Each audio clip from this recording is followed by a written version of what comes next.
even worse when you're not sure what it'll cost, when it'll get fixed, or if someone's just selling you something. When you call Hiller, you can trust our experts to actually solve your home's problems quickly. And with true transparency pricing, you know the price you're told is the price you'll actually pay. Book online now at happyhiller.com. Happy you'll be, or the service is free. On the Happy Face truck today. The Angel House Bereavement Center invites you to the Cal G Squires inaugural golf tournament at Bay Point. Tee off Friday morning on October 31st to support Angel House, a 501c3 nonprofit helping children, adolescents, and adults struggling with the pain of life-altering loss. This will be a special day with costumes, prizes, and lunch from Abram Seafood. To sign up or get more information, go to the Angel House Bereavement Center Facebook page or angelhousebci.org. I'm Ed Horrell, author of The Kindness Revolution. I just spoke to an employee of a company that I do business with. During the conversation, the employee made it clear that they didn't like their company or their boss. They also made it clear that they didn't give their best efforts because of their displeasure, and they were saving their best for their ideal job. Well, I've got a tip for them. If you want the ideal job, the best way to get it is to do your best on your current job. You're going to get discovered. I can't tell you how many employees I've hired or recommended over the years as a result of observing them at their current position. Employers are always, or should be, watching competitors or other companies for their next hire. Or possibly someone in your current organization will see your efforts and want you for their team. In this regard, we're like actors or athletes. To get discovered, we need to be doing the best we can right now. To learn more, check us out at thekindnessrevolution.net. WPLQ Port St. Joe, WGSX Haven, powered by Panama City Toyota. ESPN Northwest Florida. And now, the Gulf Coast's newest sports talk host. Hey, there's the new guy. Paul Wilson. That is not winning football. Paul is your pipeline to the heart of the action. The defense can only play this good for so long. Hot takes, big reactions, and your calls are incoming. This week, it's really going to be crucial. The Sports Blitz. They're playing championship football. The new Sports Blitz. You can say what you want. On 104.3 ESPN Northwest Florida.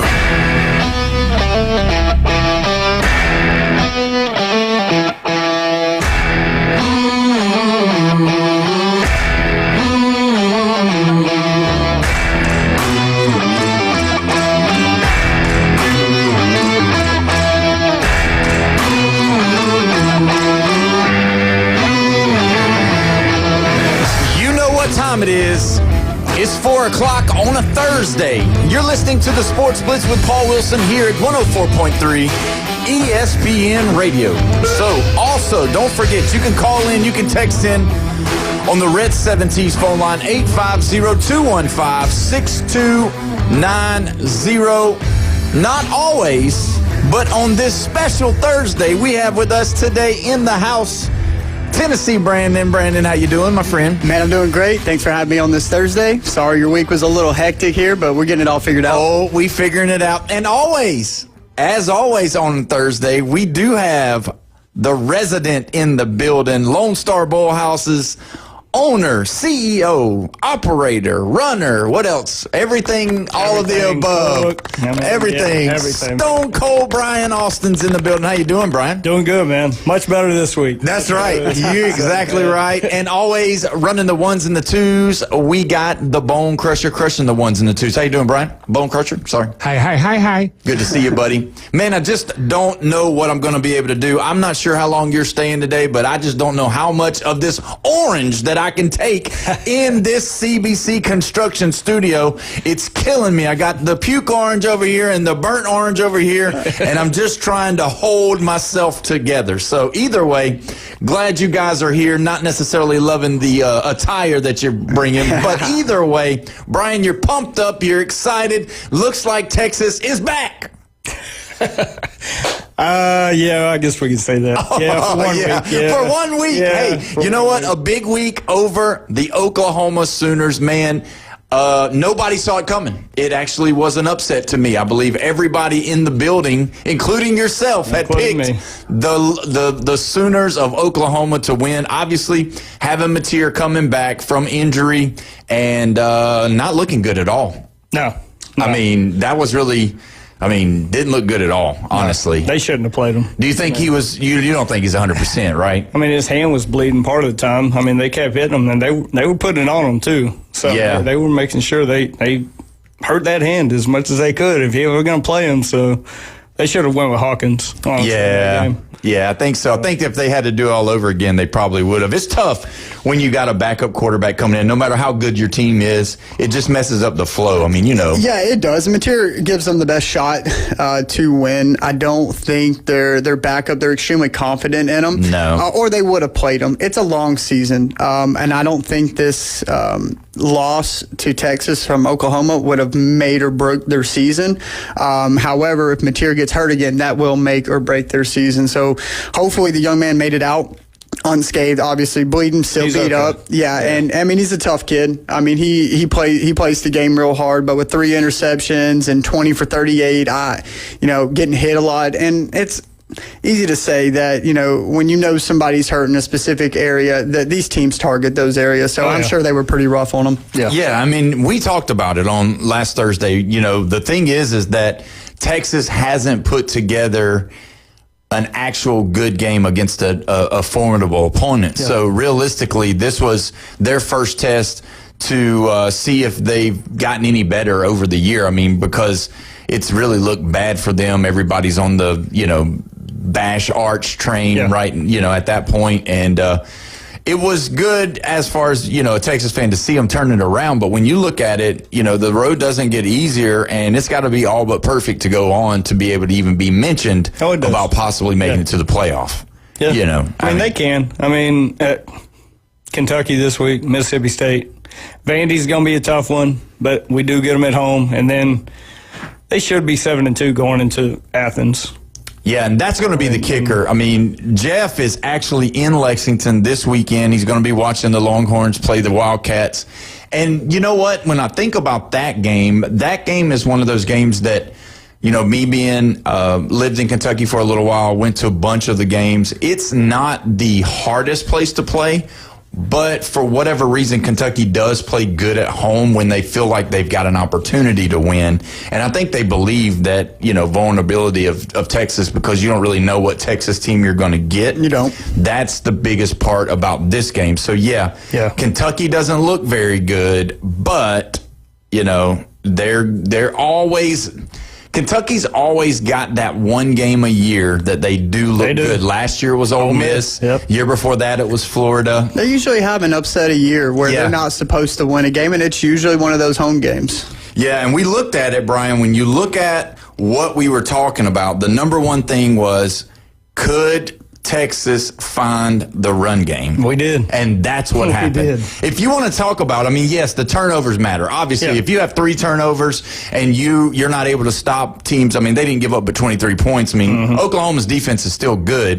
But when you look at how they played, being able to run the football, you had Wisner had 22 carries for 94 yards. And then Arch Manning, again, we talk about it, and me and you, we've kind of talked about it before as well, Brandon, about how that if your quarterback isn't a big scrambler, that he shouldn't be leading your team in rushing. No, he shouldn't. But with Arch, Brian, when you look at Arch, he's the kind of guy that you need him to make a few runs. You don't want him to be your leading rusher, but you need him to make runs, and that's what he did. He had 4 carries for 34 yards. Obviously, if he would have got 6 or 8 and got into the 40, 50, 60 range, that would have been okay too. But just being Arch leading the rushing attack, that wouldn't be good. So it was good to see him kind of throw the ball. He didn't throw it.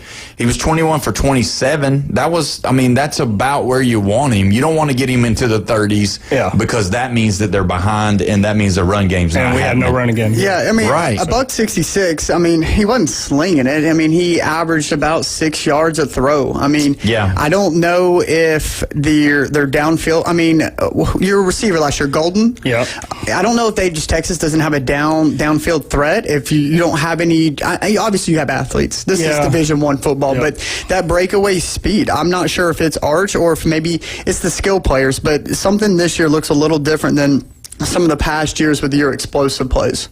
Yeah. I mean, don't you think, to me, now this is just me talking out loud, Sark seems to be a lot more into the 10 and below on the passing with Arch. It's almost the confidence is not 100% there, anything past 10, 15 at the most on his throwing. I mean, no receivers really stepped up that just you trust to go down there 40 yards down and is going to come away with the ball right now. I mean, Parker Livingstone's starting to be that guy right now. I mean, he's only a freshman, but he's looking like that guy, but it's still going to take a little more time to have that one deep threat. There is no Golden and no Bond this year, and it has kind of affected the passing game. Yeah, and you got to understand, too, now, when you talk about Golden, he's on an NFL roster. You talk about Bond, he's on an NFL roster. So you're talking about NFL caliber wide receivers, losing them.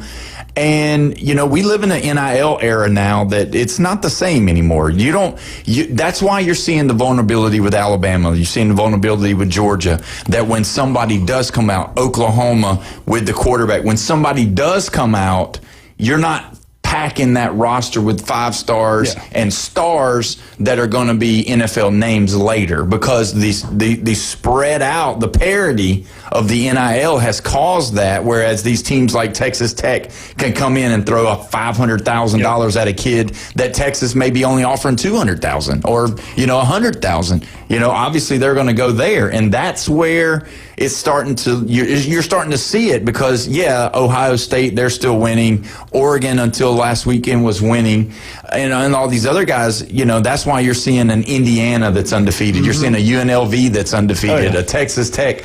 All these guys that are playing winning football, and it's like, how are they playing winning football? Well, they're not just grabbing 2 stars and making them 5 stars. No, they're paying these kids money, and they're getting some of these stars that are coming from all over to be able to do that. Yeah, NIL has definitely thinned out the depth across all of the FBS.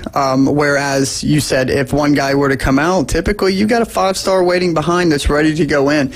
But with the NIL, like you said, with these teams ready to pay these players, with these young players today, I'm 31, so 15 years ago, there was no NIL. You wanted to go play for coaches. You wanted to go play to be developed. You wanted to go play for a program that was going to develop you and get you ready for the next level. That's where you went. Now, these kids are impatient. They want to play now. They want to make their money now. And at a certain level, I get it, because the next level is not guaranteed. No. So to be able to play, to be able to get your money now, I understand a faction of that, but that's led to the whole thing of depth. These kids are going where they can play, where they can make their money, and they're not willing to sit, to learn, and to wait their turn. Yeah, and I mean, it affects the Blue Bloods, which is your program, my program, your program. Yes, I mean, it's our programs that used to, I remember Quinnen Williams was sitting, he was sitting the bench. He was behind those guys, and went to hear Jonathan. He was sitting behind Jonathan Allen, and then Jonathan Allen, when he would talk about Quinnen Williams, he's like, "You just don't get it. This guy's like a 300-pound bar of soap. He's so slippery you can't block him." And it's like, the only reason why he's not playing is because I'm an All-American. And so you're not seeing that anymore, because Quinnen Williams, as a freshman coming in, Alabama, obviously, say now you're giving him $100,000. They're saying, hey, we'll give you 2 and you're starting. So why do they're not going to come to Alabama anymore? And that goes to the whole saying, iron sharpens iron. Where these players were going to play with other good players, it was making them better in the long run. And I think ultimately going to play and getting their money is hurting the development of these young players. Yeah, and you can see it. You can see it in Texas they're starting lineups. You're like, who's this guy? Who's this guy? Yeah. And yes, they want to come play for Sark, because Sark has been proven to be able to be an offensive guru, but still at the end of the day, show me the money. Yeah. And that's what it's all about. Yeah, we don't have the depth like we used to. No. Texas, Georgia, Bama. You used to have 5 stars sitting behind 5 stars. Yeah. Sometimes even on the 3rd string. Yeah. And that's just not the case anymore. And then you would see that flow, that wave of those kids just like pummeling the NFL draft, and you're not seeing it anymore. You're seeing these specific stars, and then you'll see maybe 2 from Alabama, maybe 2 from Georgia, maybe 2 for wherever, you know what I mean? And then the next thing you know, nobody's dominating the draft anymore. Yep. I mean, used to, Alabama would have 5 or 6 off of the defense, 2 or 3 off of the offense for a total of 7 or 8 every single year. But those days are long gone, I believe. Yeah, I used to make jokes, back in like high school, middle school for all this about Alabama. I'm like, man, their 2nd and 3rd string could start at any other school in the country. And that was probably true. And 10, 15 years later, that's where they're at. They're at other schools playing because that's where they're getting to their playing time and their money. Yeah, no doubt. And then when you look at it, let's look back at this game. There's one thing that I wanted to bring up that I wanted to look at is that the one thing that mattered the most is that they both had 17 third down opportunities. Yep. And the difference was 10 to 6. Yeah. I mean, it doesn't seem like that, but that's 4 drives that you would have posted to punt. Now Oklahoma did go 2 and 4 on 4th down conversions, but still, and the plays were about the same. But the thing is that Texas's defense sacked Mateer 5 times. Defense stood up. And that's where it was at because the penalty yards were the same. It wasn't no bigger difference. I mean, time of possession was nearly identical. I mean, so yeah, you're right. But the other fact of the game is that we talked about that that Texas was gonna have to stop Oklahoma's run game, and they did. They did. 48 yards rushing. Yeah.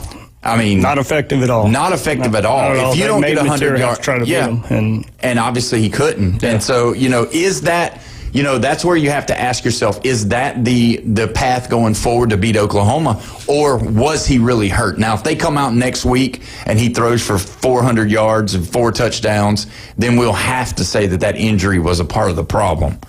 We'll see. I mean, I think Oklahoma was a little bit overrated at the same time, too. Their one big win was Michigan, and Michigan now they've kind of fallen off. Yeah. So, I mean, they weren't really tested going into that. I think South Carolina's going to get them this week. Yeah. I mean, that would be the big upset because you do realize that everybody's with all this hot seat coaching carousel that's going on right now. No, Beamer's on it. Beamer is on the list. Yeah. And so, and everybody had talked about him going to Virginia Tech anyway, but still, when you look at it, Beamer, if he doesn't win this weekend, it's going to keep pushing and pushing and pushing before you know it, and that seat could be hot. We do have a caller on the Red 70s phone line. We got Edward on the phone. What's going on, Edward? What's up, everybody? I love calling in. Go Dodgers today. I got a prediction. 5-3 Dodgers over the Brewers today. Yes. 5-3. 5-3 Dodgers. Yes, the games are tonight. It's going to be big time. We did make some notes about that. When you look at what they're doing, the one thing that bothers me the most about all 4 teams, Edward, and I'm going to bring this up, is the fact that listen to this, guys, not one player on this baseball playoffs, 4 teams, not one active player for the season is hitting 300. Ooh. Whoa. That's rough. Seriously? Yes. You got Freddie Freeman at 295. That is it, my friends. Yes, sir. Yeah. So there's a little baseball trivia it has to be the first time ever because I've never heard of not having at least one 300 hitter, but none of the 4 teams have a 300 hitter, and all these teams are winning baseball games. It's crazy. Man. So maybe the analytic guys are correct. Yeah, maybe the guys with the computers have made the baseball. Yes, the numbers guy. Yeah. Man, so I got a question for y'all today. Yeah, go ahead. All right, my question is, besides the Dodgers winning, obviously that was my comment. But today, my question is for y'all. Like, these fans that act violent at these games, what do we need to do? What needs to be done to stop this? Where I have been to games like y'all, and, even though I'm rooting for the other team, it's okay to root for the other team, but we don't get violent. Yeah. Well, let me just say this, Edward, and this may not be this may not be the politically correct answer, but I'm just going to tell you how I feel personally about it. And don't hold ESPN to this same standard. But we live in a free country. Everybody can do what they want to do, no matter where they are, no matter what they're doing. And sometimes people just aren't going to act the way that you're going to need them to act. And so with that being said, we up our security. We make sure people are taken care of and taken out if they are disruptive or causing trouble. But I don't want any more strenuous rules and regulations that'll cause it. You know, a few bad apples shouldn't make everybody's time there miserable. So, you know, making the lines longer to wait so that we can have individual conversations with people and tell them how to act when they come into a stadium. You know, no thank you, but just make sure you book them at the police station or fine them or do something, bar them from all Major League Baseball stadiums or football stadiums, whatever it is. Put their picture on the on Facebook, embarrass them, embarrass their family. Public shame. And make them understand that our country is free. And if you want to act like an idiot, we're going to show everybody that you're the idiot of the day. And, you know, I have been to games where I'm rooting for the other team, and I've had people yell at me and be like, boo, boo. And I'm like, you know, you don't even know me. But I don't need to go and knock somebody out to prove a point, to prove, oh, my team is better than you. You know what I'm saying? Yeah, that's true. Well, Edward, we appreciate that, and we agree with you on that, buddy. Thank you so much for the call. You know, yes, sir. When we come back, we are going to dive into some sports cards. You're listening to the Sports Blitz with Paul Wilson here at 104.3 ESPN Northwest Florida.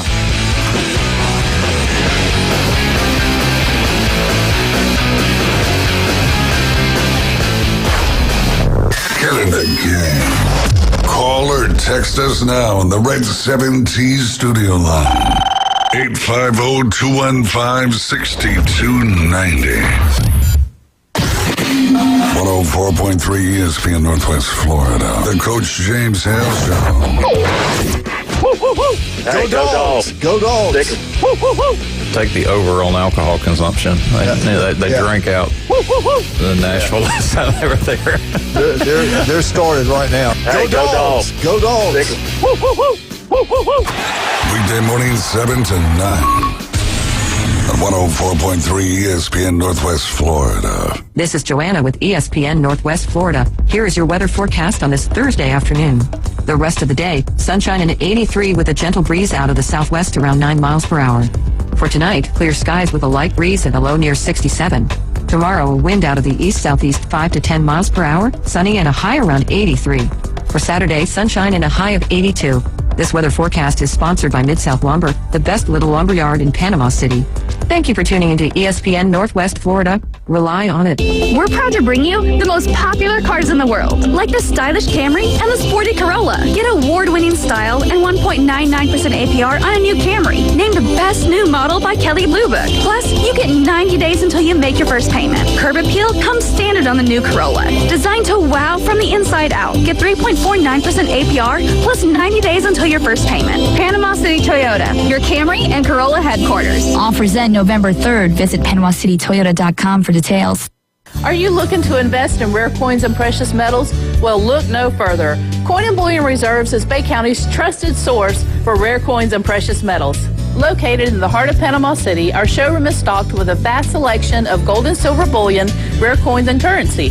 Whether you're just starting out or you're a seasoned collector, we have what you're looking for. Our sales staff has over 50 years of experience to help guide you through your purchase. Come and visit Coin and Bullion Reserves today and build your collection with confidence. Your home for the NFL. ESPN Northwest Florida. On the next Thursday Night Football, Aaron Rodgers and the 4-1 Steelers are at the 2-4 Cincinnati Bengals. Rodgers on the move, directing traffic, throws! Touchdown! Thursday Night Football coverage starts at 6:30 from Paycor Stadium. Kickoff at 7:15 on your home for the NFL on the Gulf Coast. 104.3 ESPN Northwest Florida. You found us inside the CBC Construction Studios. Now taking your collection to the next level. It's the Instant Replay Sports Cards Box Break. With Aaron Bearden on ESPN Northwest Florida.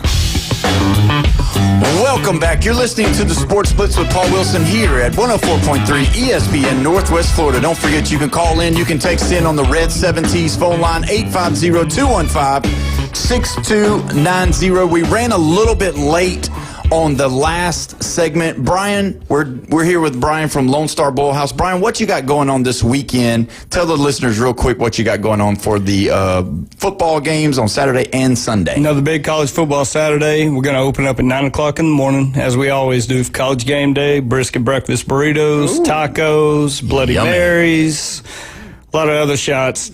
Start going right now. Yeah. Oh, man. People get started early over here. So, early start. Yeah, for and sure. then the 11 o'clock games are so-so. 2:30, we'll have Georgia Ole Miss on the Jumbotron and inside, sound on fully cranked. Every other game will be on the other TVs. And then at nighttime, we'll have Tennessee-Bama watch party out on the lawn. We're going to have some special Rocky Top drinks and a Bama Slammer drink made up for the Bama fans. And then inside, we'll have Texas-Kentucky watch party going on. Nice. So Sunday, NFL Sunday, as always. I mean, wings, everything else going on. A lot of drinks flowing now that we have liquor over there, too. So I'm sure that'll be a big kicker over there. Nice, very nice. Yeah. Well, And then, that's cool, man. Late night, we shut down the kitchen at 9 o'clock, and we do late night pizzas now. Okay, And cool. Turn the music up after that last game comes on, and we stay open as late as people want to stay there. Oh, Hang nice. out, so All kinds of pizzas, too, right? that's it. Awesome. Well, we appreciate it. Stone Cold Brian Austin, we appreciate you, brother. See y'all next week, guys. Yes, sir. And as always, Aaron Bearden from Instant Replay Sports Cards. Aaron, man, thank you for changing your schedule for us. We had some programming stuff that we had to do due to our not being here for the Columbus Day. We appreciate you being flexible. How you doing, my friend? Doing great. How about you guys? We are doing great. I'm doing okay. I had a burnt orange just leave the building. I still got this puke orange sitting beside me, which is Brandon wearing his Tennessee jersey. But either way, we're doing pretty good. Now I have never asked you, is there a team that you pull for, or you kind of just enjoy it, or how does that work for you as far as college football goes? Oh, I don't watch college football at all. I don't think I've ever watched an entire college football game in my life. Wow. Well, I'll tell you what. If you ever do get to watch one, this weekend's going to be good. But just don't like orange. Orange is not a great color anyway, and you know as well as I do. You don't have to like football, baseball, basketball, or any other sport to know that orange is not really a great color. I'm trying to think, just across all the sports, we're orange. See, as a kid watching pro football, I was a Niner fan. And I was a Niner fan during the era of, Montana. Yes. And which obviously then meant, Marino and, all those guys in the league. And orange makes me think of Elway and the Broncos. Yes. Yeah, and so they were the Niner era, that didn't work out for them. Right, and they were good. The Broncos were good. They just wasn't as good as the later years in the 90s whenever they were good. But do you remember the ugly, which they bring it back every once in a while, the Tampa Bay Buccaneer orange jerseys? That's sort of that Doug Williams era. Yes. Early, yes. Yeah. I learned over the past weekend that orange and the Tennessee orange is the exact same orange. Yeah, it just makes it that much better. I said, man, I might have to be a little bit of a Tampa Bay fan if they're wearing my orange. I see Baker out there running around with Tennessee orange on. I mean, come on now. You're gonna have to come in studio and help me out and get this stage balanced over here.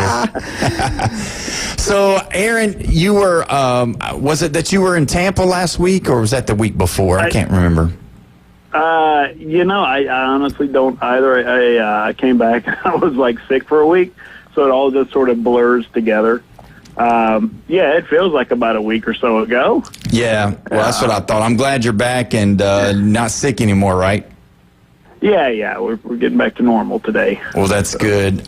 So let's talk a little bit about the sports cards. I know that we've been waiting and we've been anticipating, and we had talked about this a couple of weeks ago, but the Topps basketball is getting ready to come out very soon. Do you remember what date that's going to be coming out? It's going to be spread across a bunch of products. The thing with most of their releases now is they don't all happen on one day. they do tend to stagger, say, hobby boxes, mega boxes, etc., all the different configurations. So it typically all doesn't happen at once. But I know October is the big, it's what Topps has been looking forward to getting back to being able to put the team logos on the jerseys, on the cards, not having to block those out. Now, Aaron, Tennessee Brandon here. So I've noticed, obviously, Topps basketball's getting to come out. There's been a bunch of Topps products, the SpongeBob, the Disney things. Is this the time of year that Topps usually does new releases and things of that nature? I know the Bowman Chrome just come out, so it just seems like a lot of products are being dropped in the last, month or 3. So is this typically the time of year where that happens? No, not at all. Okay. It's really, they're still finding their feet since the Fanatics takeover of Topps. And there was really the first half of the year, first 8 months or so, they were very slow and kind of behind in getting products out. So I think now things are starting to come out. Whether this is due to some things got delayed and they're all coming out at once, or this is kind of now they found their footing and they're going to start putting things out more regularly, kind of remains to be seen. I know we just got word from Topps yesterday, I believe, that, or the day before, that some releases are going to have their seasonal release date shifted. What I mean is there are certain products, like you mentioned Bowman Chrome. Yeah. Bowman Chrome is pretty much always a September release. Okay. Topps Flagship, Topps Series 1, that's usually like a February release. So there are like 3 or 4 products they've already mentioned. They said, these things typically came out on, X time of year. Now they're going to come out at Y time of year. So, they're still figuring it out themselves. They axed some products from the release schedule a year or so back and kind of did away with a few products.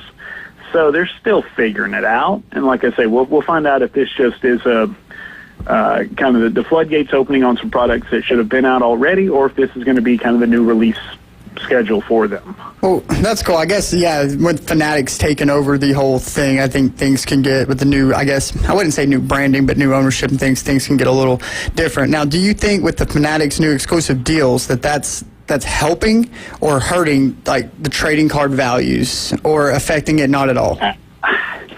It's helping value somewhat in that they're not printing enough product. Okay. So, your collectibles are generally supply and demand, right? I mean, the more rare something is, the more people will pay to get it. But in the long term, is that helping the health of the industry?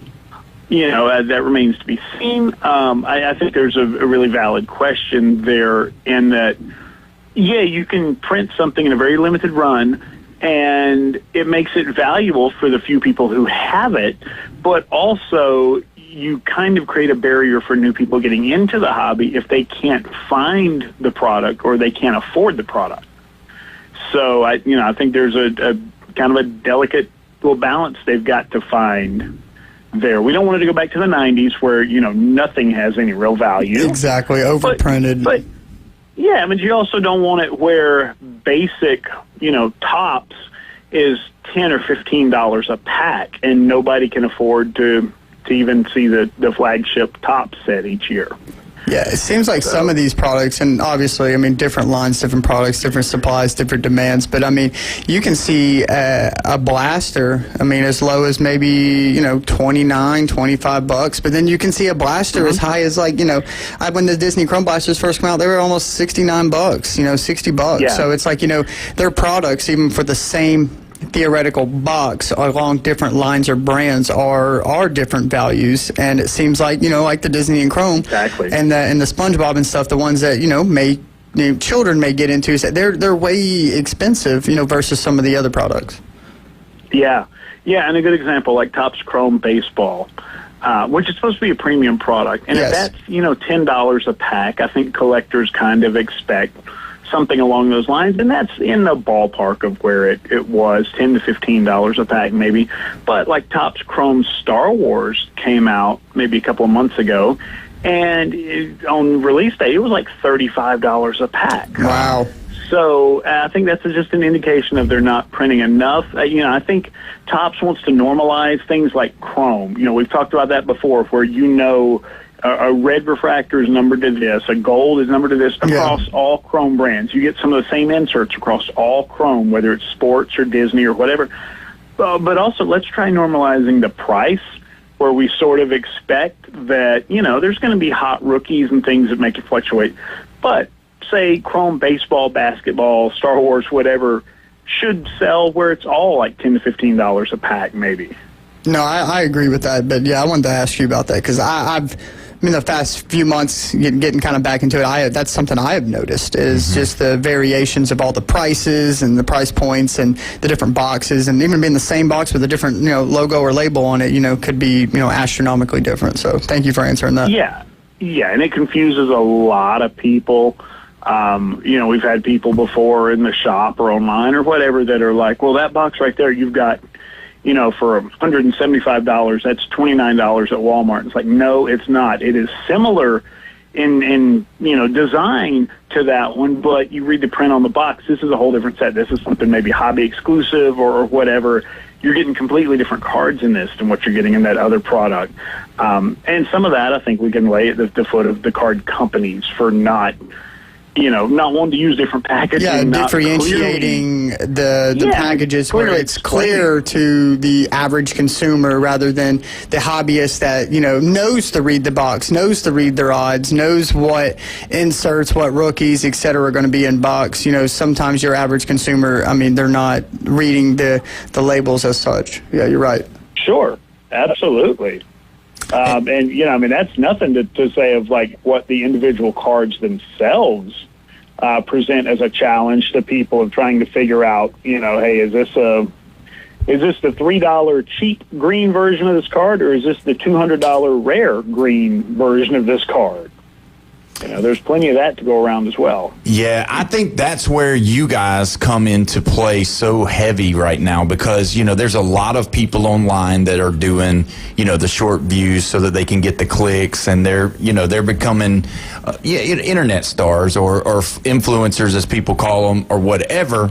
But the local shops being able to educate the kids to let them understand what is what and why is it this much, and because you got to think that a lot of the dads and that are my age or Brandon's age, in that age group, we had one basic brand of, with each group. You had Donruss and you had Topps and you had Upper Deck and you had Bowman, and they would have they would fluctuate with some of their flares of things that they would do. But man, just all of this stuff, you have to realistically be educated because you don't really know. And that's where it's like, oh, well, this shop is trying to rip everybody off. No, it's a total different product. It's not even the same deal. And so that's why I think you guys do an excellent job, because you're able to come in and answer questions.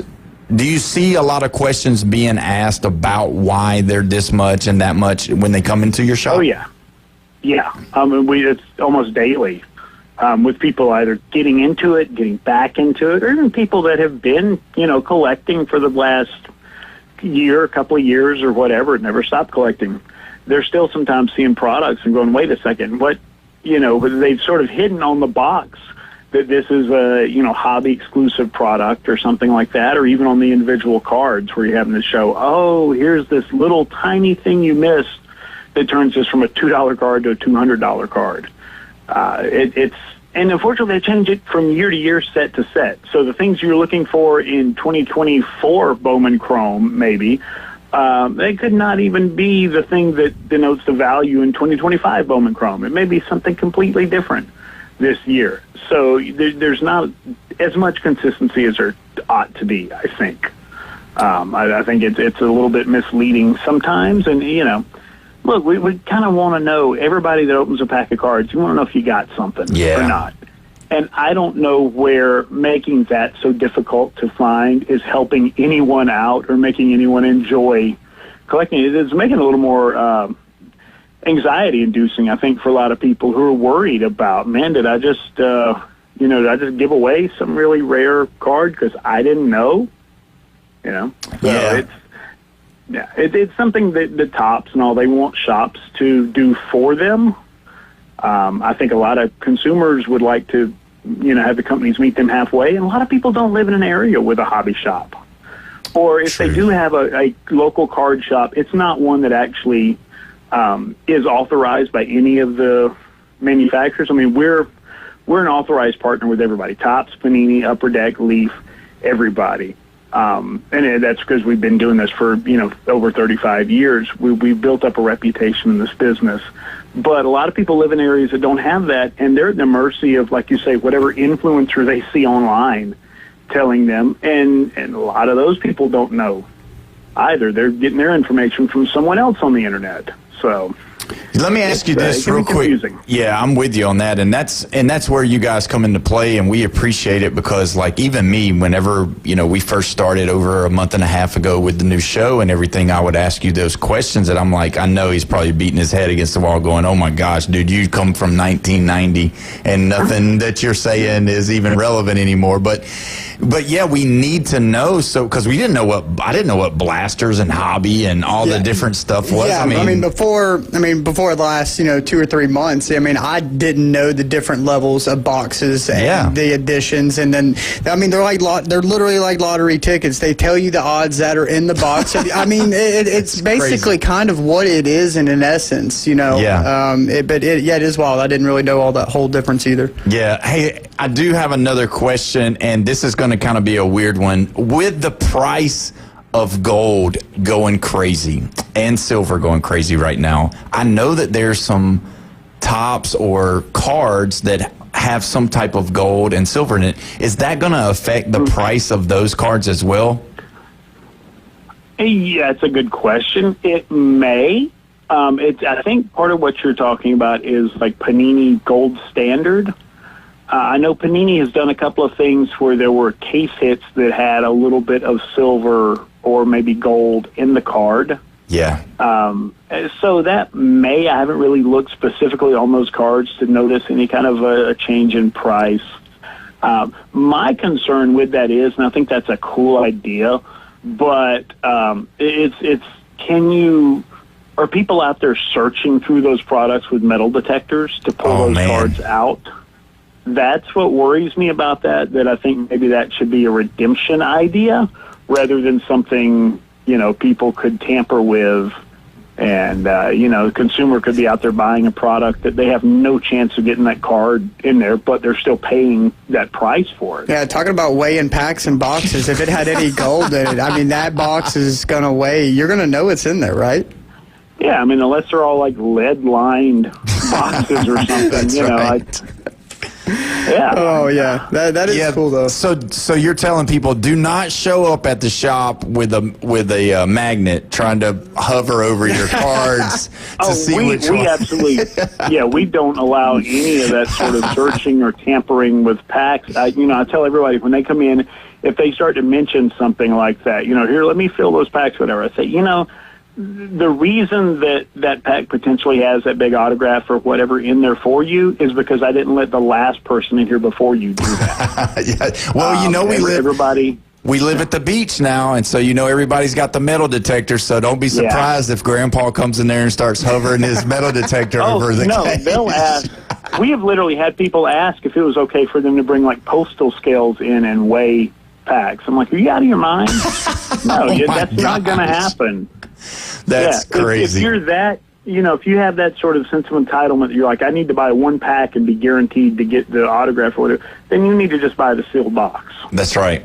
Buy a whole box. But they want to buy the one pack and be the one guy to get everything and everybody else get nothing. And, Yeah. I'm just not for that. Yeah, that's funny. But either way, we appreciate you being here. Aaron Bearden from Instant Replay Sports. He's right over there beside Academy Sports. You can get some yogurt while you're over there. Come have some fun. Aaron, tell us what your hours are over there.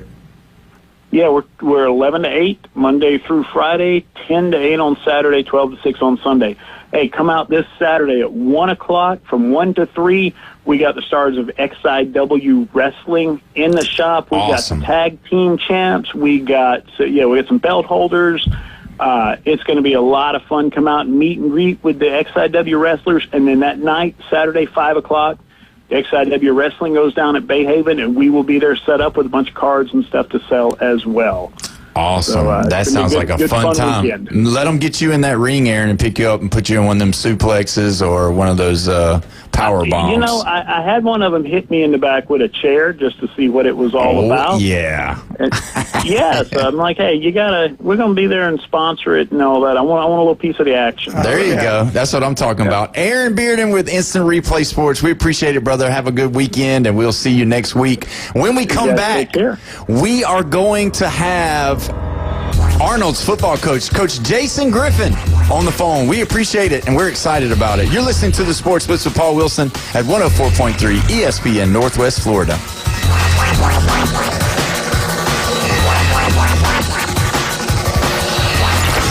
Reach out and smack someone. Call or text now. 850-215-6290. The Red 17 studio line.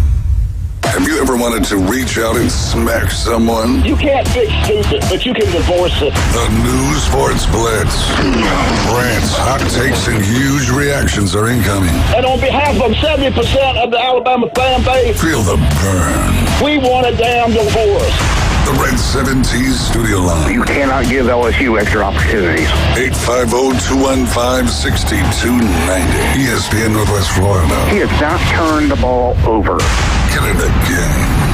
Keep the adventure going this holiday season in a new Kia from Bill Bird Kia. Bill Bird Kia now offering 0% APR for up to 48 months, plus a $500 APR bonus on the purchase of a new 2025 Kia Sorento during the big fall savings event going on now. You'll get the perfect balance of comfort, safety, and technology. It's the best family SUV with third-row seating space, providing extra comfort for the entire family. Bill Bird Kia, the home of the 20-year, 200,000-mile warranty. Stop by and see us at 2435 East 15th Street or anytime at BillBirdKiaPanamaCity.com. Offer from Kia Finance America for the purchase of a new 2025 Kia S and LX models. $20.83 per month per 1,000 financed in 48 months. Quantities limited. $500 APR bonus is applied as down payment and no cash value cannot be combined with other finance offers. Not available on balloon financing. The 20-year, 200,000-mile warranty is a Bill Bird Kia warranty. See dealer for complete details. Offer for well-qualified buyers must take delivery from dealer stock through 11/3/25.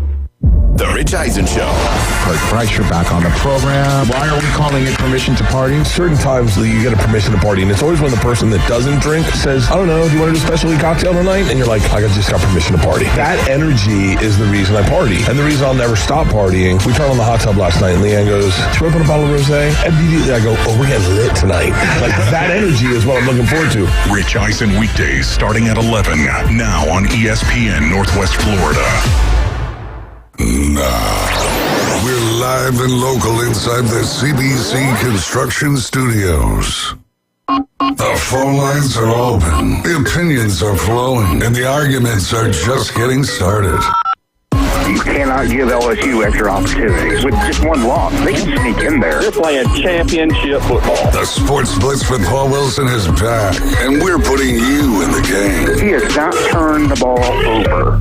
104.3 ESPN Northwest Florida. Welcome back. You're listening to the Sports Blitz with Paul Wilson at 104.3 ESPN Northwest Florida. Don't forget, you can call in, you can text in on the Red 70s phone line, 850-215-6290. It's a beautiful day here in Panama City Beach, Florida. You're listening to the undisputed talk show of the Panhandle. Let's go. Yes, sir. Got Coach Jason Griffin from Arnold High School. He's on the line with us. Coach, how you doing, my friend? Man, I'm doing all right. How you guys today? We're doing good, my man. I haven't talked to you in a couple of weeks. You guys have been playing some high school football over there at Arnold. Got a big one this week. How's it been going? I know that, we discussed a lot before all of this, all the stuff that had went on, and, I'm sure you've talked so much about it, you're blue in the face, but you know what? After it all is said and done, we're excited to have you back. We're excited to kind of get back to the normal nitty-gritty, which is letting these boys go out there on the football field, execute a plan, have some fun, as they always used to say back in the old days, hit somebody and get back to some X's and O's.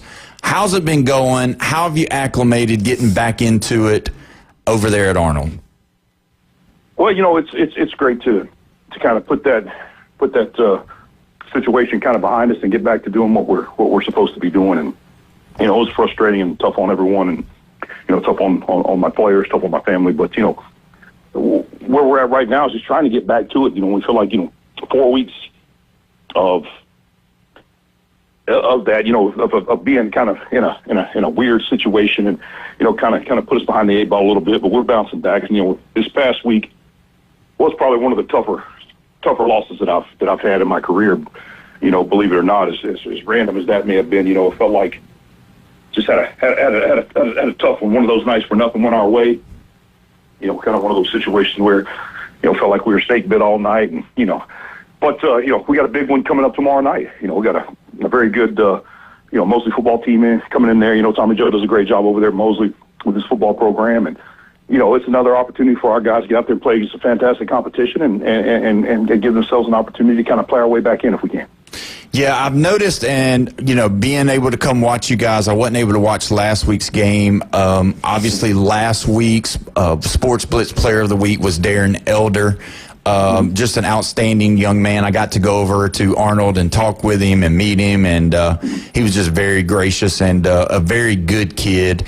As far as now that you're back and you're kind of, are you opening the playbook up a little bit more? Are you at that point? Because normally, obviously, after your first couple of games, on a normal year basis, you would be able to start implementing a little bit more. Is that where you are right now with your playbook? Kind of like opening them up a little bit, because I know you got Cotter. He's doing good. He's a dual threat guy, and you got all those guys that are out there. Is that what you're doing a little bit more of now, Coach? Yeah, that's what I alluded to earlier, being kind of 4 weeks behind. What you like to do is, you start the season and you're at point A, and then you kind of evolve it as you go. And I think we were kind of stagnant there for 4 weeks. Yeah. And so I think we're continuing to evolve. I think last week we actually played the best offensive football, even though our point out total was not what we hoped for. We actually ran the football really well. Our offensive line group, I'll tell you, I could not be more proud of a group of guys with that group all the way across the board with, Armando Torres and Daniel Fedkoff, the only senior on that group, and, Terrence Smith, Nathan Clay, Mateus. Those guys are really been a bright spot in how they've grown, how they've matured, and, how they've taken on the challenge. And last week we ran the ball incredibly well with Walter McDermott carrying that stuff on our inside zone, and Will probably played his best football of the season last week as well.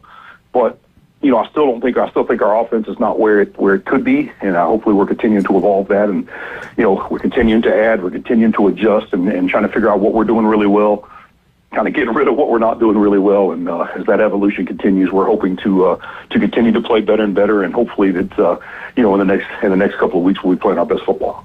And that's the key. I mean, and that shows your resilience and those kids' resilience of being able to start out like you guys did and behind the 8 ball like you say, and it just really shows the maturity and the belief.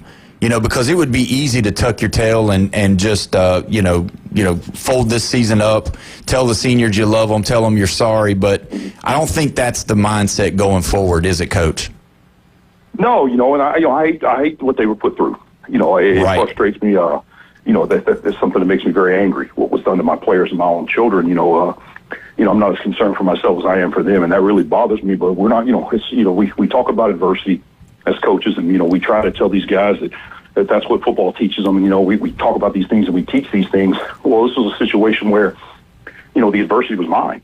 Yeah. And I had to lead by example. I had to walk in there every day, look those guys in the eye, and be that example of dealing with that adversity. And wanted to explain to these guys that we should feel like you've been treated unfairly or unjustly. Man, you got to fight for yourself. You stand up for yourself, and that was challenging at times. It was a really challenging situation to put myself in, and to have found myself in. Not that I put myself there, but to have to set that example and have our guys, look at me as an example of the thing that you always teach. that was kind of a different scenario. And so, at no point was I going to quit or give up, and at no point are they going to give up and they're going to quit. We're going to keep battling. It'd be very easy to say, this X, Y, and Z happened to us. Well, let's, but that's not how I'm built, and that's certainly not how I want our kids to be. I want these guys to fight to the last opportunity. And we talk about that all the time. There's only so many opportunities to play football in your life. Yeah. And every day we get to go out there, whether it's practice or games, another opportunity to do that. And I want those guys to take advantage of every opportunity they have. And now that we are what we're supposed to be, we're going to keep fighting. I'm going to keep working. They're going to keep working, and we're going to do the best we can to get as much out of this thing as we can. Yeah, I've seen both of you guys play. I've been there, and obviously, me and you've talked at the games there, and then also I've been over to Mosley. So and obviously we're going to be there tomorrow night, which is awesome. I'm going to come and see you. But when you look at this Mosley team, obviously they've got some Division I prospects, in which, honestly, it looks like more and more teams have that. You're seeing that just across the board. Used to it was, a little bit, you would have maybe one in the, in the county or a couple in the county, but it seems like every Friday night you're starting to see guys that are getting Division I offers all across the board. So when you see this Mosley, they have a high-powered offense. They like to get the balls to the stars. What's one of the things that you want to make sure you try to do on the defensive side of the ball coming against this Mosley offense? Well, that's what I've talked to our kids about. At other schools, that I know when my previous school, they talked about when college coaches would come in and trying to get them signed and get a look. They said, well, you guys play against inferior competition. Mm-hmm. And I talked to our guys this week. I said, that's not the case for you guys. I said, we played one of the toughest schedules in the state of Florida. We played against Division I athletes week in and week out. And I said, the upside to that is that film's going to get watched and you're going to be on it. That's true. They got an opportunity for our guys to make a name for themselves playing against these guys that have these offers and some of these more big-time prospects. So, again, it's another one of those things. It's an opportunity for our guys to play against such great competition. I think, Darren Elder's one of those guys he's shown up on all those films. He's played... he's played as well as some of those players that had offers. So hopefully that's going to go, work in his favor. So, that's what that's a benefit that we have to play in against some of these tougher schools. And but Mosley does have some outstanding playmakers. Those two big tight ends, fantastic players. Land is just a special player. Their quarterback really does a great job of getting the ball out of his hand. Yep. They've got a lot of offense. Their running back's fantastic. They do a lot of great things that are really difficult to stop. I know, it's tough for our defense staff prepping this week because they do a lot of things. They put you in a lot of binds. And so, our defense has got its work cut out for us. And, it's a challenge to do that. And I think, more importantly, offensively, we've got to play our best football. We've got to be able to move the ball and score points if we're going to give ourselves an opportunity to compete and put ourselves in a position to have a chance to win. Yeah, that's what I was thinking too. When you look at these type of offenses that, they have a lot of, formations, they have a lot of things that they try to do to get you one-on-one with one of their best players. And like you said, they got more than one on the offensive side of the ball, and they do get the ball out early. So, it seems like as long as you can tackle, but your offense can't sputter this week. And that's the big thing. Obviously you want to be able to stop them, but you want to be able to limit their touches as well as you would like to have long drives that would chew up some of this clock. And so with your offense this week, have you, what's the, and I'm not trying to give out the game plan, but what are we trying to, are we trying to accomplish some things on offense, or what are you telling your kids on offense? Maybe that's a better question. Yeah, just we have to execute. We have to execute well. We know they've got some really talented kids that, they're going to get some chunk plays. I've talked all along about, how to, the things that they talk about how to win football games, turnover margin, we've got to do that. And as you said, we've got to tackle. Missed tackles is a huge thing, to help you win football games, if you can limit missed tackles. And if you can call some missed tackles on offense, those are ways to help you win a football game versus not lose it. And then, explosive plays. They're going to get their explosive plays. They've got too many talented guys, the Griffin kid, they've got some weapons and some guys that are going to do things and get some explosive plays. Well, we have to do that as well. So we have to try to match them or kind of get some explosive plays on our own, and we're going to have to move the football, and we're going to have to consistently move the chains. If this thing turns into our offense does sputter, as you said, and they're clicking, it's going to be challenging for us. So we've got to move the ball. We've got to get some of those chunk plays ourselves, and then we've got to tackle, and then we certainly got to take care of the football this week. Yeah, and that's key. Obviously, it's every weekend, you're preaching the same things about taking care of the ball and executing the plan and all those things. And, and that's the biggest thing. It's going to be who's going to show up, who's going to play, outside of themselves, and who's going to play good team football. Let me switch it over a little bit. Now, Coach, we've never asked you before. Is there a college football team that you pull for that we'd say, Coach Griffin, this is Coach Griffin's team? Who is it? I grew up, here, and I grew up a Florida State fan back in those great Florida State teams. I got that thing going in the late 80s, early 90s, and that's just kind of always been my thing. I played at Tennessee Martin.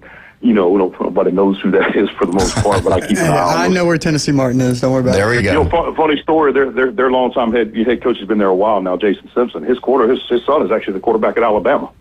Oh, so yeah, that's an interesting connection there. So me and Troy, one of my UT Martin teammates, he's coaches with me now, Troy Kimber. We cut up about that a little bit. That's an interesting little connection that not a lot of folks would understand. But I look out for the Noles, and I was talking with somebody earlier today, so Ryan Mulvey, and talked about how that first win against Alabama, the first couple games, man. Here we go. Florida State's back and they're rolling, and then all of a sudden the air has been let out of the balloon a little bit. So yeah, unfortunately, yeah. And so and you know what, Coach, I'm a big Alabama fan, so I am not.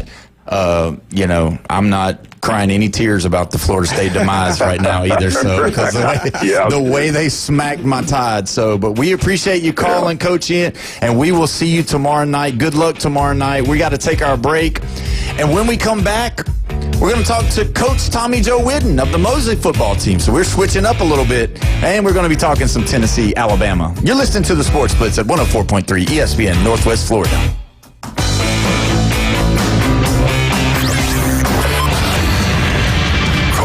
Text in now on the Red 7T studio line. 850-215-6290. Take ESPN Northwest Florida with you everywhere you go. Anytime, any place, anywhere. The sports talk and live play-by-play doesn't have to end when you get out of the car. The ESPN Northwest Florida app streams your favorite sports talk hosts and the biggest games in ultra-high fidelity. This is of utmost importance in travel. Take the sports talk monster with you anywhere you go. Available for Android and iPhone. Use it anywhere or any place. Good evening. This is Joanna with your weather forecast from ESPN Northwest Florida on this Thursday. Clear tonight with a wind around 3 miles per hour coming out of the east and a low of 68. Tomorrow morning, look for a gentle breeze and sunshine with a temperature near 80. The afternoon and evening, a high around 83 and sunshine with a wind 10 to 15 miles per hour. Saturday, quite warm with a high of 82 and sunshine. This weather forecast is brought to you by Earthworks of Northwest Florida. Thank you for keeping that dial on ESPN Northwest Florida. Rely on it. For exciting college football, the best boiled seafood, and the most game day fun, it's Lone Star Boil House. Watch the games on their huge Jumbotron. Challenge your friends to beer pong, cornhole, and oversized Connect 4 in their new adult lounge. Lone Star Boil House is where the locals go for incredible wings, the best boiled seafood, and a new breakfast menu. Saturday and Sunday starting at 9. Crush the follow on Facebook to catch huge game day specials. Lone Star Boil House, 320 West 5th Street, downtown Panama City. Reliable Copy Products is proud to be the exclusive dealer in Northwest Florida for Kyocera office equipment. Reliable Copy Products has been committed to providing professional, personalized service for the last 35 years. They understand that the right equipment does not always fall within today's budget requirements, so they offer several options for the equipment you need today for the growth you expect tomorrow. Call James Smothers at 784-6601. 784-6601. Reliable Copy Products on Harrison Avenue, just north of Bay High School. WVLQ Port St. Joe, WGSX, powered by Panama City Toyota. ESPN Northwest Florida. Home for the NFL. ESPN Northwest Florida. On the next Thursday Night Football, Aaron Rodgers and the 4-1 Steelers are at the 2-4 Cincinnati Bengals. Rodgers on the move, directed traffic, throws, touchdown! Thursday Night Football coverage starts at 6:30 from Paycor Stadium. Kickoff at 7:15 on your home for the NFL on the Gulf Coast. 104.3 ESPN, Northwest Florida. Broadcasting from the CBC Construction Studios. Your put-downs, smackdowns, and shutdowns. That's the difference between a winning football team and a losing football team. It's a Trash Talk Thursday on the Sports Blitz with Paul Wilson. 104.3 ESPN Northwest Florida.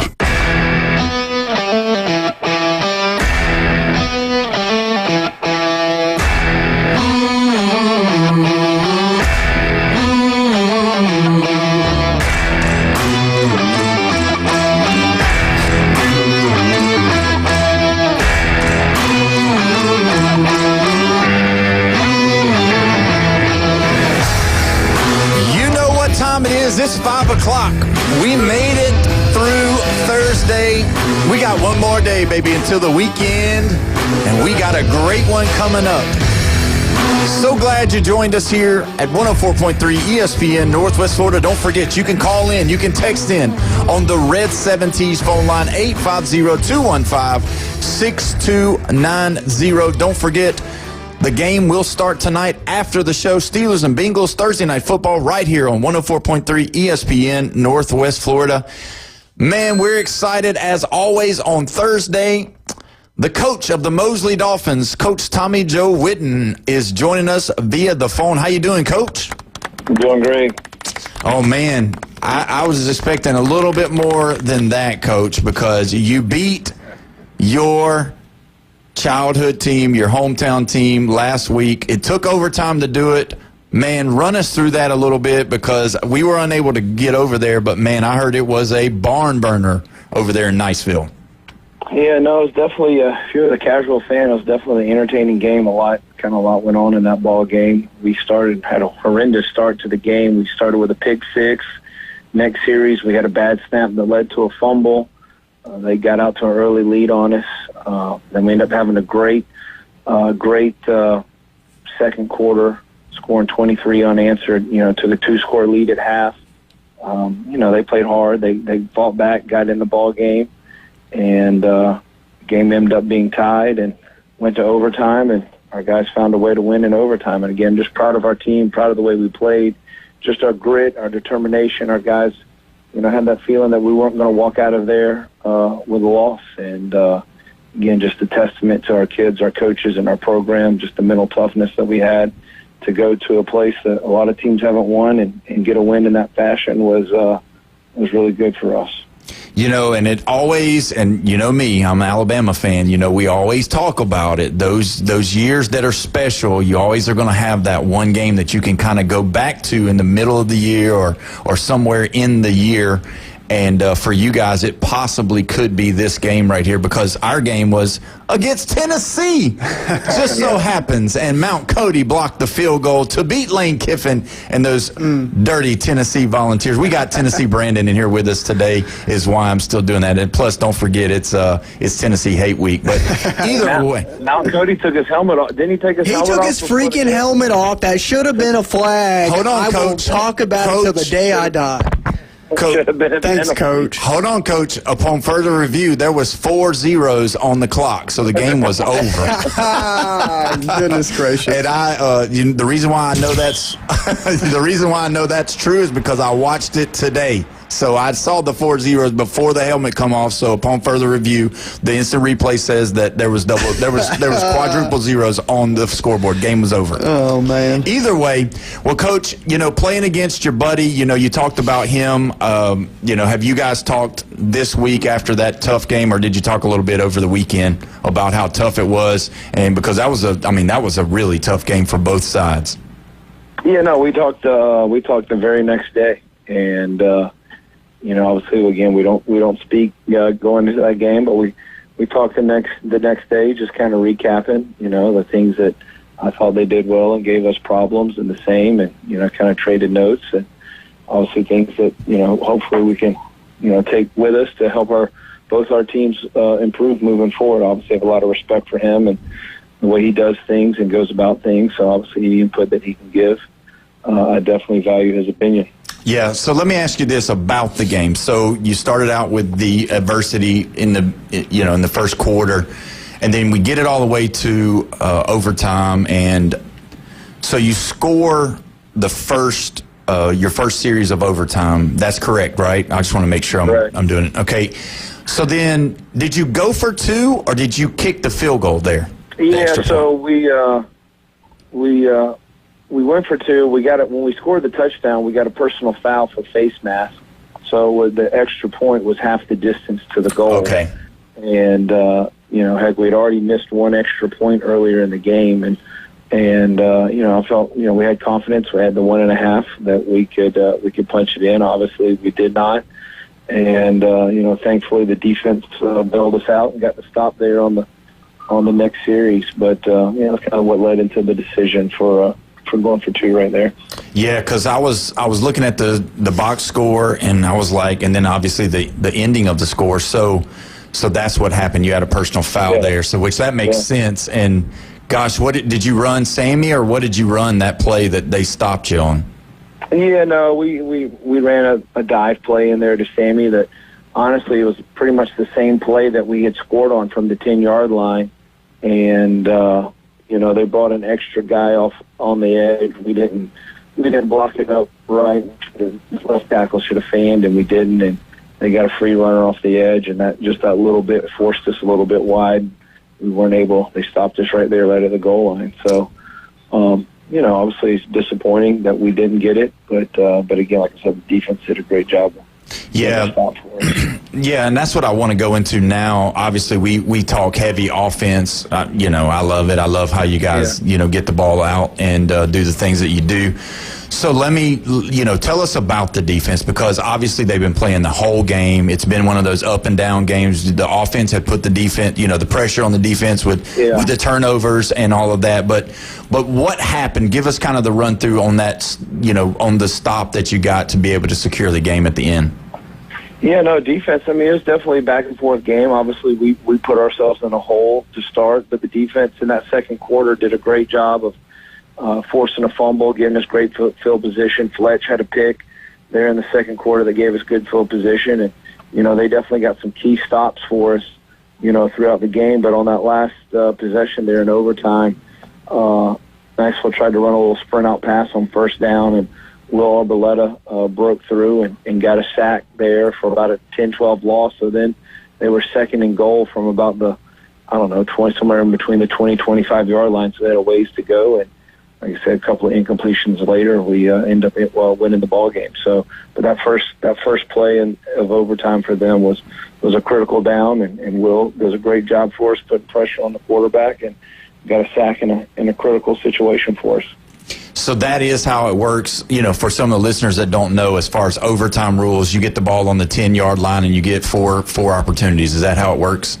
Correct. You get 4 opportunities to score. I got you. Now let's go into this week's game against Arnold. Obviously, you're favored here. Arnold having some trouble, obviously, with Coach Coach Griffin not being there in the first days, and we had talked to him about it, and he knows it's an uphill battle. Is it just, we're trying to push to the kids here that, hey, we're strictly business. You don't want to overlook anybody. You don't want to, take anybody for granted. You want to go in there and execute the schemes and what we've tried to do all year. Is that what the message is going into a game where you're highly, favored to win? No, our focus all week, the message has just been our mindset. What's our mindset? Going to be, and we just had, obviously we had an emotional, big overtime win versus Niceville for the district championship. And, obviously anytime you have like an emotional high, human nature is to relax and have some type of letdown. And that's what we're fighting against this week. And, kind of the example that I've tried to paint the picture for the kids of just how important a mindset is and what a mindset can do for you is Penn State and UCLA. Obviously, Penn State, had an emotional loss to Oregon, and they let that carry on into their next two ball games. And on the flip side, the opposite side of it was UCLA. Right. Made a coaching change, and then now heck, they're on a roll and look like they can beat anybody. And like I explained to the team, like those players didn't magically become bad players for Penn State, and UCLA didn't magically become good players. The thing that's changed in both of those teams is just their overall mindset. That's the only thing that can change throughout the course of the season. You pretty are what you are as a football team, and it's just what's your mental approach going to be, when you go out there on Friday night. So that's been the message. That's what we've been harping on, and I feel like we've had a good week of practice, but we'll find out tomorrow night to see what our kids are made of and what's our approach to the game going to be. Yeah, me and Brandon just looked at each other when you were talking about that. And you know what, Coach? We got a football here. And what you've just done is you've pumped me up, and I'm ready. So I'm probably he's got a Peyton Manning jersey on right now out of all the things he could wear on this week. So I'm probably going to tackle him on the break whenever just because you pumped me up, Coach. I'm ready to hit somebody. Yeah. But either way, that's exactly the key. I mean, that's what it's all about. And obviously, these kids know each other. They all kind of grew up. Some of them obviously grew up playing together, playing against each other, so they're going to be playing against their friends, right? I mean, some of these guys are friends. Well, yeah, for sure. These kids have known each other since elementary school, played, Lynn Storm, Lynn Raiders versus the Beach Marlins. And yep. As kids growing up, played in middle school. And, again, anytime you get out there, it's an in-county game. Kids are going to be fired up. And obviously emotions will be high, but we got to, control that and make sure we're locked in and focused and ready to play. Yeah, so let's shoot it over to what we like to do with you. Man, are we going to say these referees again?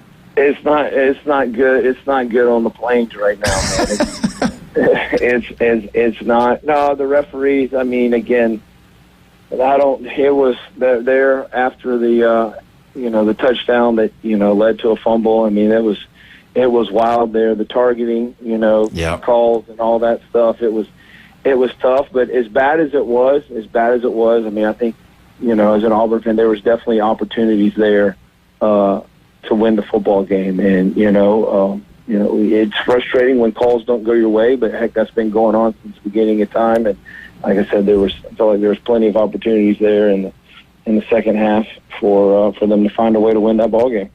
Do you, obviously looking at it as we all do you see that if they don't, get some wins there, that seat's going to get pretty warm and even eventually probably hot for Hugh Freeze? I mean, I think just any in the coaching world in general, it seems like everybody's timetable has really sped up, and part of that reason why has it sped up is because there's guys out there that has done it in a short amount of time. You see what Kirby Smart did at Georgia, you see what Signetti's doing at Indiana, and how quickly those guys win. And so now that whether it's a real expectation or not, coaches are expected to come in there and win, in a short amount of time. Obviously, Auburn hasn't been able to do that, for whatever reasons. And, obviously, hopefully, again, they should hopefully here in the coming weeks be getting to, a little bit easier portion of their schedule. But, you know how it is in the SEC. I mean, anybody can beat anybody. And they definitely need to start trying to stack some wins together here. Wow, I don't know if you saw it. I know you probably had some type of practice or some kind of walkthrough today, but did you see that Signetti, they just re-upped him, extended him $11.6 million. So that's an 8-year, $93 million contract for Signetti. Do you think they did that just because of Penn State?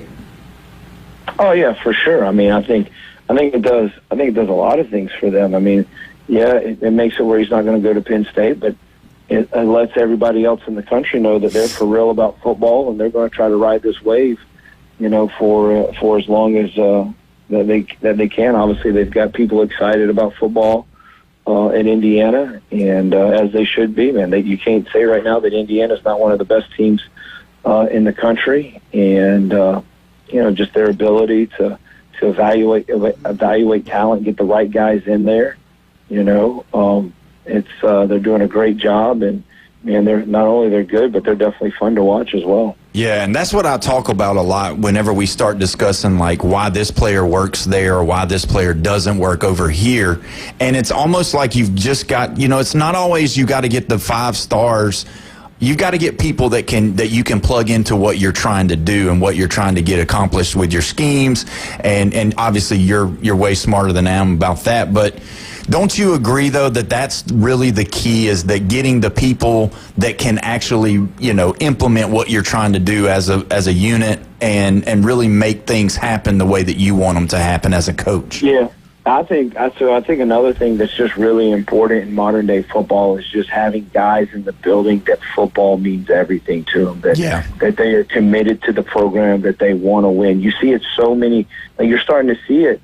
That, like, as soon as things start to go sideways, the guys are going to be, you know, asking for red shirts because they feel like this year's a wasted year, or hopping in the portal in the middle of the season, you know. And I think that's, you know, you got to have guys that obviously are talented, but you got to have true football guys that love to play the game regardless of the situation. Because I think when you have guys like that, that can be, because again, talented teams.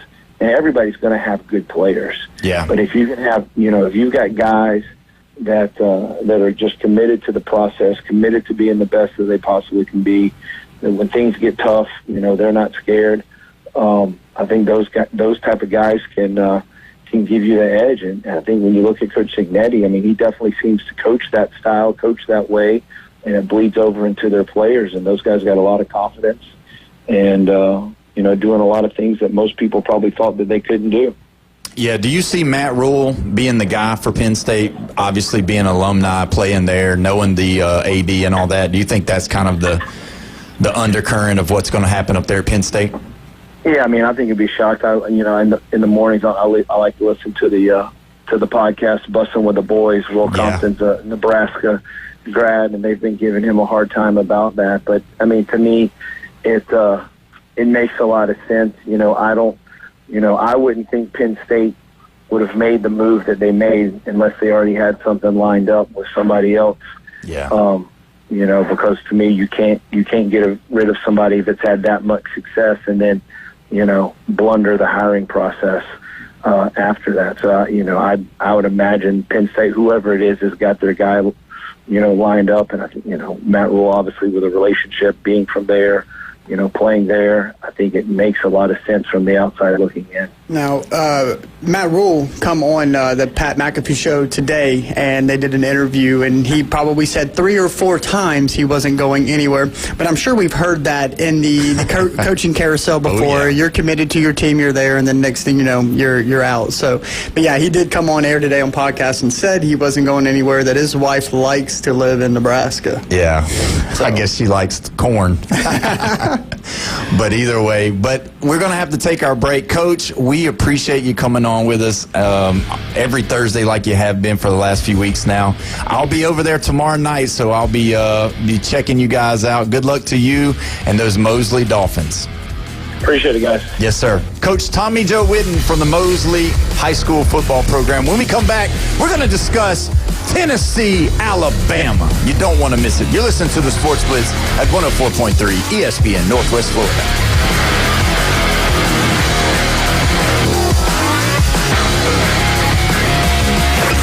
Call in now. This is Touchstone Service. The Red 70s studio line is open. Demonstrate how to make a call with your dial telephone.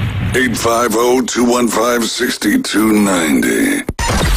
Mornings on ESPN Northwest Florida just got unsportsmanlike. Years seem to be exactly lined up. My years, coach's years, quarterback's years. Now, for how many times in a row are they staggered? John Robinson was their general manager. They fired him. They kept Vrabel. They bring in Ran Carthon. They fire Vrabel. They keep Ran Carthon. They bring in Brian Callahan. They fire Ran Carthon. They bring in Mike Borgazzi. They fire Brian Callahan. Now they're going to bring in a new head coach who's not going to be on the same timetable. And if the coach is good and the general manager is not, he gets fired too. Evan, Canty, and Michelle. Weekdays 5 to 7 on ESPN Northwest Florida. Good evening. This is Joanna with your weather forecast from ESPN Northwest Florida on this Thursday. Clear tonight with a wind around 3 miles per hour coming out of the east and a low of 68. Tomorrow morning, look for a gentle breeze and sunshine with a temperature near 80. The afternoon and evening, a high around 83 and sunshine with a wind 10 to 15 miles per hour. Saturday, quite warm with a high of 82 and sunshine. This weather forecast is brought to you by Earthworks of Northwest Florida. Thank you for keeping that dial on ESPN Northwest Florida. Rely on it. For exciting college football, the best boiled seafood, and the most game day fun, it's Lone Star Boil House. Watch the games on their huge Jumbotron. Challenge your friends to beer pong, cornhole, and oversized Connect 4 in their new adult lounge. Lone Star Boil House is where the locals go for incredible wings, the best boiled seafood, and a new breakfast menu. Saturday and Sunday starting at 9. Crush the follow on Facebook to catch huge game day specials. Lone Star Boil House, 320 West 5th Street, downtown Panama City.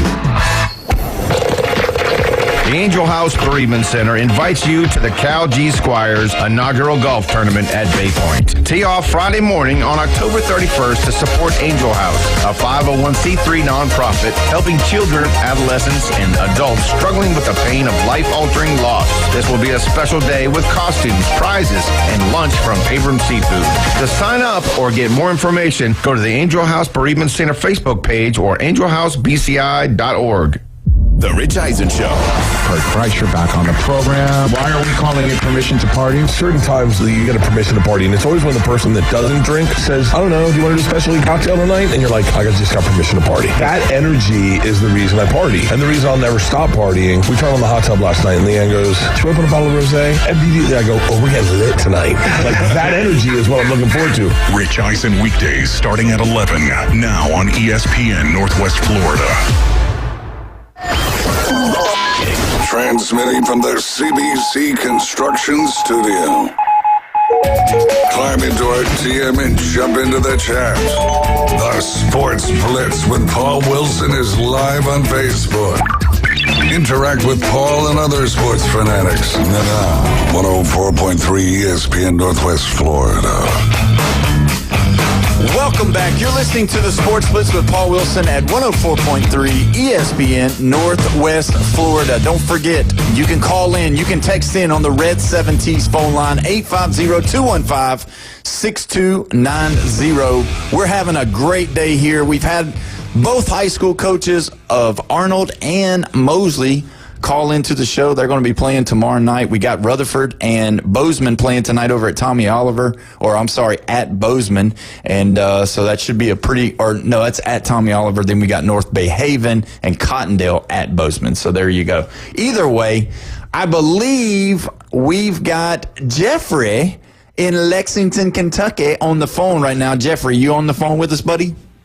Yeah, I'm here. All right, There Jeff. Man, I tell you what, all the listeners have been missing you, I believe. I believe Brandon probably missed you the most. I'm actually not in Lexington this very second. We took a little trip up to Louisville. They have a thing called Jack-O-Lantern Spectacular. Oh, man.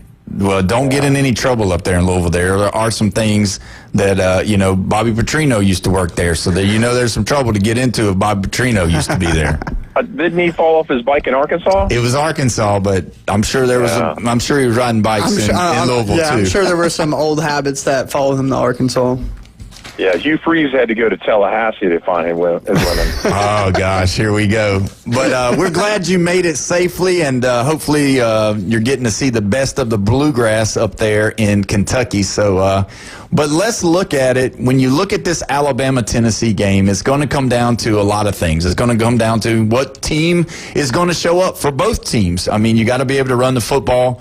Got to be able to obviously convert on third downs. When you look at Tennessee, Brandon, what is it that you think has to happen for this group to be able to be successful on Saturday night? Yeah, so, obviously seems to be an uphill climb.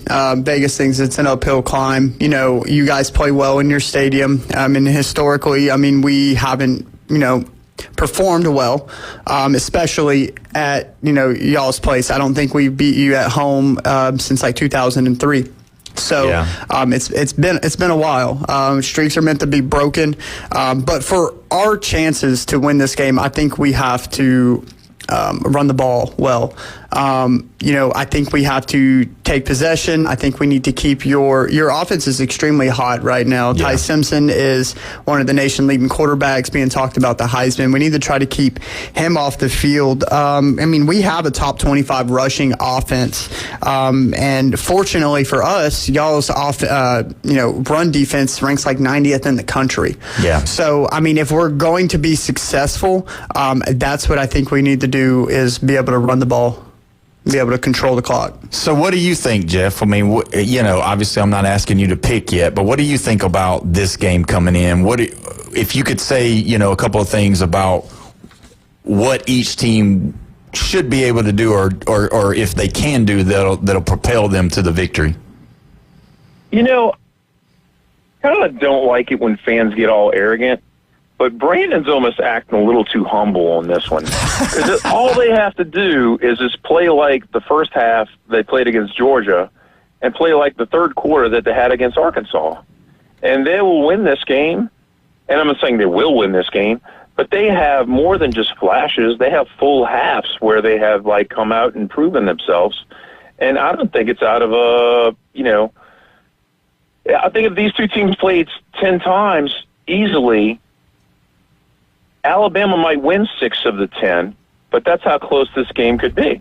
Yeah, Jeff, it definitely could be close. And am I going to sit in here next Wednesday and say, man, I'm surprised we beat them? No, yeah. I'm not. I'm just being realistic from the past history. We right now, Alabama's offense is steamrolling. We've talked about the last couple of weeks. We have some prolific defensive numbers. We lead the SEC in sacks. With Alabama's O-line being extremely vulnerable, especially that right side of their line where they're swapping players in and out, trying to figure out who's fitting in there. Alabama's pass offense is 15th in the country, where we rank, I think, 120th in pass defense. We still have a couple of injured players in the secondary. McCoy, I have led to believe will not play this season. Probably not. I think that at this point, I don't think that he thinks, nor his agents think, that if he comes back and plays, that he's going to play at the level he did last year, hurting his draft stock. Now, if we, roll on to beat Alabama and we have a couple more SEC games and we're in contention for the SEC championship playoff window and, potential bigger picture, I think that may entice him to want to come back. He'd be on a bigger stage and potential, more time healing and improve that draft stock. But the rush back for a Tennessee-Alabama game when, he has a, bigger future, bigger picture to take care of, I think he is, I think he's sitting out, to be honest with you. Yeah, because if you think about it, if he gets exposed, he's already a first-round allotted pick right now, whether it's high or low first round. Either way, you get exposed in this game, then you've got to come back and play next year. Yeah. Or, you know what I mean? So, and him not being 100%, that's realistically the one thing that you want to make we sure. talked about in the first segment, whether it is or is not, but Mateer, kind of rushed back. 2 weeks from a hand surgery, that seems to be a lot on your throwing hand. So, the fact that he rushed back and got abused like he did, 3 picks, but was sacked a bunch, left hurt, and they ultimately fell to an unranked Texas. I don't think McCoy is wanting to put himself in that type of situation where he comes back, his draft stock falls, and then he is forced to come back to play next year to regain that draft stock. Jeff, I appreciate what you say, and I get it. All right, but you know what? Yeah, if Alabama comes out and plays like they did against Florida State, obviously they would lose. So if you could grab your, opportunities to say, okay, I want Ty Simpson to throw like he did against this team, and I want Jam Miller to be able to come back and run like he did against this team, and I want our offensive line to block like they did against this team. That would be the case for Alabama. So you do think that Alabama's got the upper hand with you saying 6-4 on the 10? What do you think Alabama could do as far as, do you think they need to jump on them early and get the crowd involved early? Absolutely, because 14-14 against Vanderbilt ain't going to cut it. That halftime score that Bama had last week, that's not going to cut it versus Tennessee. Yeah, I hate to tell you, but I would safe to assume we're going to probably score more than 14 points in a half. So, I know Ty Simpson has been good with taking care of the ball. I believe y'all only have 2 turnovers or 2 picks all year. With college football, that stuff will turn quickly. I mean, he could have 2 interceptions in the first half. Stuff like that can happen. I mean, so Alabama's got to continue to take care of the ball. Whereas, Tennessee, we have, 5 interceptions, like I keep preaching, 4, 3 of them hitting receivers' hands, 1 of them with the receiver falling down. So, I mean, in my unbiased opinion, Joey's got 1 true interception on the year. And if that was the case, he'd be up there with Ty Simpson in those Heisman talks because their numbers are very, very similar. I've got the numbers right here. I mean, Simpson has thrown for, 1678. Aguilar's thrown for 1680. The completion percentage is a little off, but 16 touchdowns to 14 touchdowns, not terrible. But that 1 interception to 5 interceptions, I think, is where it's kind of hurting his national presence.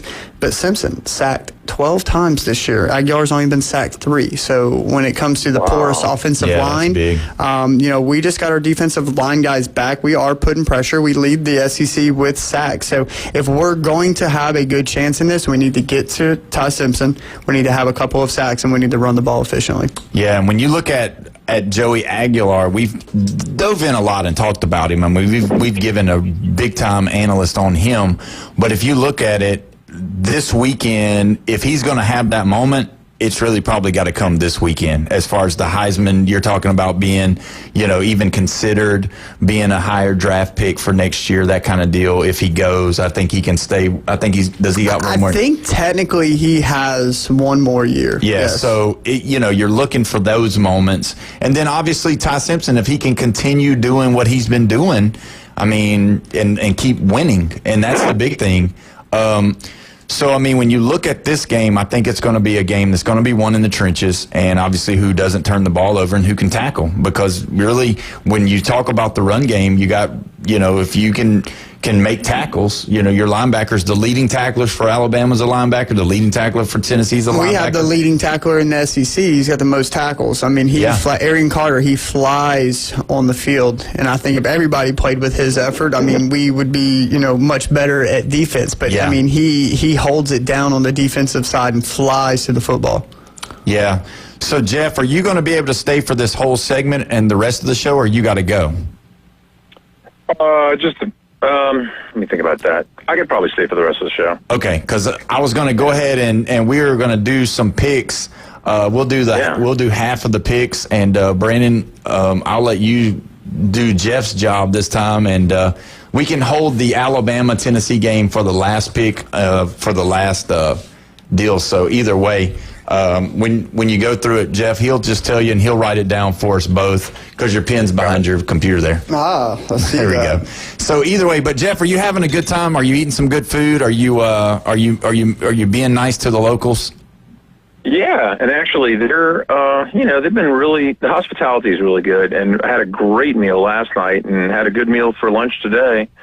And, my standard's kind of high because I don't say I'm from Louisiana, and that's kind of how it goes, Oh, goodness. Well, I'll tell you what, we'll make sure we put you on a good diet, so eat away, my friend. Don't put me on that, whatever diet. Pork chops and cream cheese. Bone crusher. Bone crusher. Don't put me on a diet when I get back. Yeah, rather do that keto, pork chops and cream cheese. So anyway, here we go. We're going to go ahead and go for the first game. Go ahead, Brendan. All right, so we have Louisville against Miami, and assuming these are in the correct order, we got Louisville at Miami.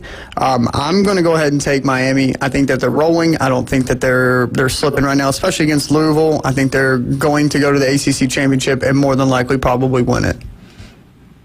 Miami. I got Miami also. Yeah, I think it's one of those games. I think that Miami is going to win. We still haven't seen, and I don't know if we're going to see it because, everything coming into this season, we talked about how Carson Beck was looking really good. We had the guy from Miami on talking about how good he's looked. And the fact is that everybody keeps waiting for Carson Beck to have a bad moment, and it's just really not happening. And so are we going to see that? Is this going to be who we're going to see? And so I don't think Louisville's got enough. I just don't think they've got enough star power. No. And I think those defensive linemen are just hungry and they're going to eat. So, yeah, give me Miami for that one for sure. All right. Next on the list, we have USC at Notre Dame. Jeff, you take that one first because I know you're a big USC lover. No, well, USC really did handle it against Michigan, but I really feel like Notre Dame's got their back against the wall. I think the coach Freeman is going to have them in the spot where they have to win out, and he's going to scold these guys and getting them to believing not just in themselves, but that they have to win everything else to make the playoffs, which is a true story. Yeah, I'm agreeing with you, Jeff. I do believe Notre Dame's backs are against the wall. They lose one more game, and they're clearly out of the picture, easy peasy. So I think I think you're right. I think that they are going to play a good game, and I think they're going to beat USC. When you look at Notre Dame and know that they lost to A&M at the beginning of the year at home, and what type of quarterback was A&M's quarterback, and it's a mobile quarterback, a quarterback that can get outside the pocket, can make throws outside of the pocket, and that's what USC does not have. They have a pocket passer. He's not very mobile. So give me Notre Dame, but I believe they'll score some points, but I do believe that Notre Dame's defense, you're going to see them rush him, get him uncomfortable. You might see a pick or two or a sack from behind that's going to cause a fumble and a scoop and score or some kind of turnover that'll be pivotal for the game, because I think Freeman and them, they know that the implications, you've got to win this game here. Well, Marcus Freeman better make sure their defense is up to par. I mean, a couple weeks ago, USC was allegedly the highest, scoring offense in the country. So, if they come to play and you don't, it could get messy. Yeah.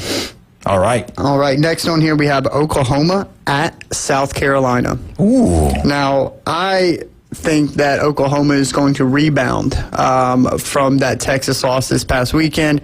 As long as Mateer didn't further his injury or set himself back, he's got another week to heal.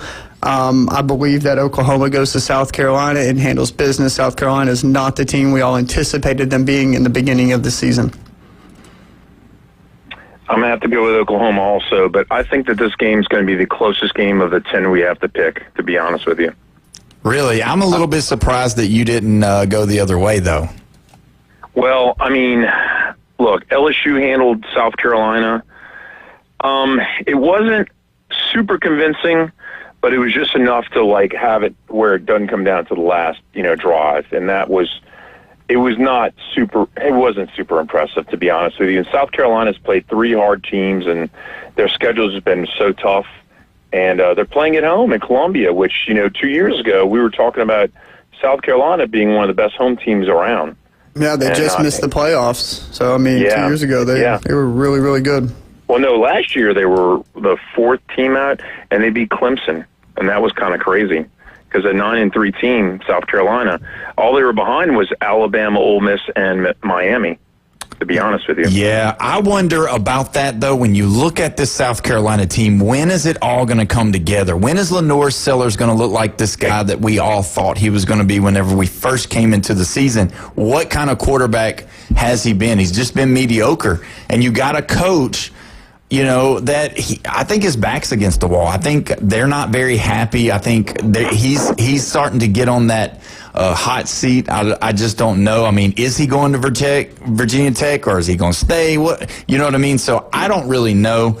I'm almost impressed enough to go with South Carolina. I'm just not comfortable going with South Carolina, but I don't know. I'm not 100% sold on Oklahoma. You know what? I'm going to take a chance here. I want to say South Carolina is going to win at home. It's going to be close. I think they're going to do some kind of win with a field goal or something. So give me South Carolina. I know it's going to shock y'all a little bit, but I just think Mateer's hurt more than they've put on. I think he really is hurt, and I don't think he's going to be 100%, and I don't think he's going to be able to run the ball because, I just think South Carolina's going to have a pretty good game plan. So either way, that's what I think for that one.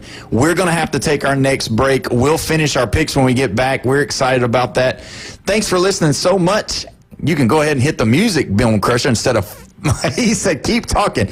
But either way, when we come back, we will talk to Jeff and Tennessee Brandon about the rest of the picks. You're listening to the Sports Blitz at 104.3 ESPN Northwest Florida.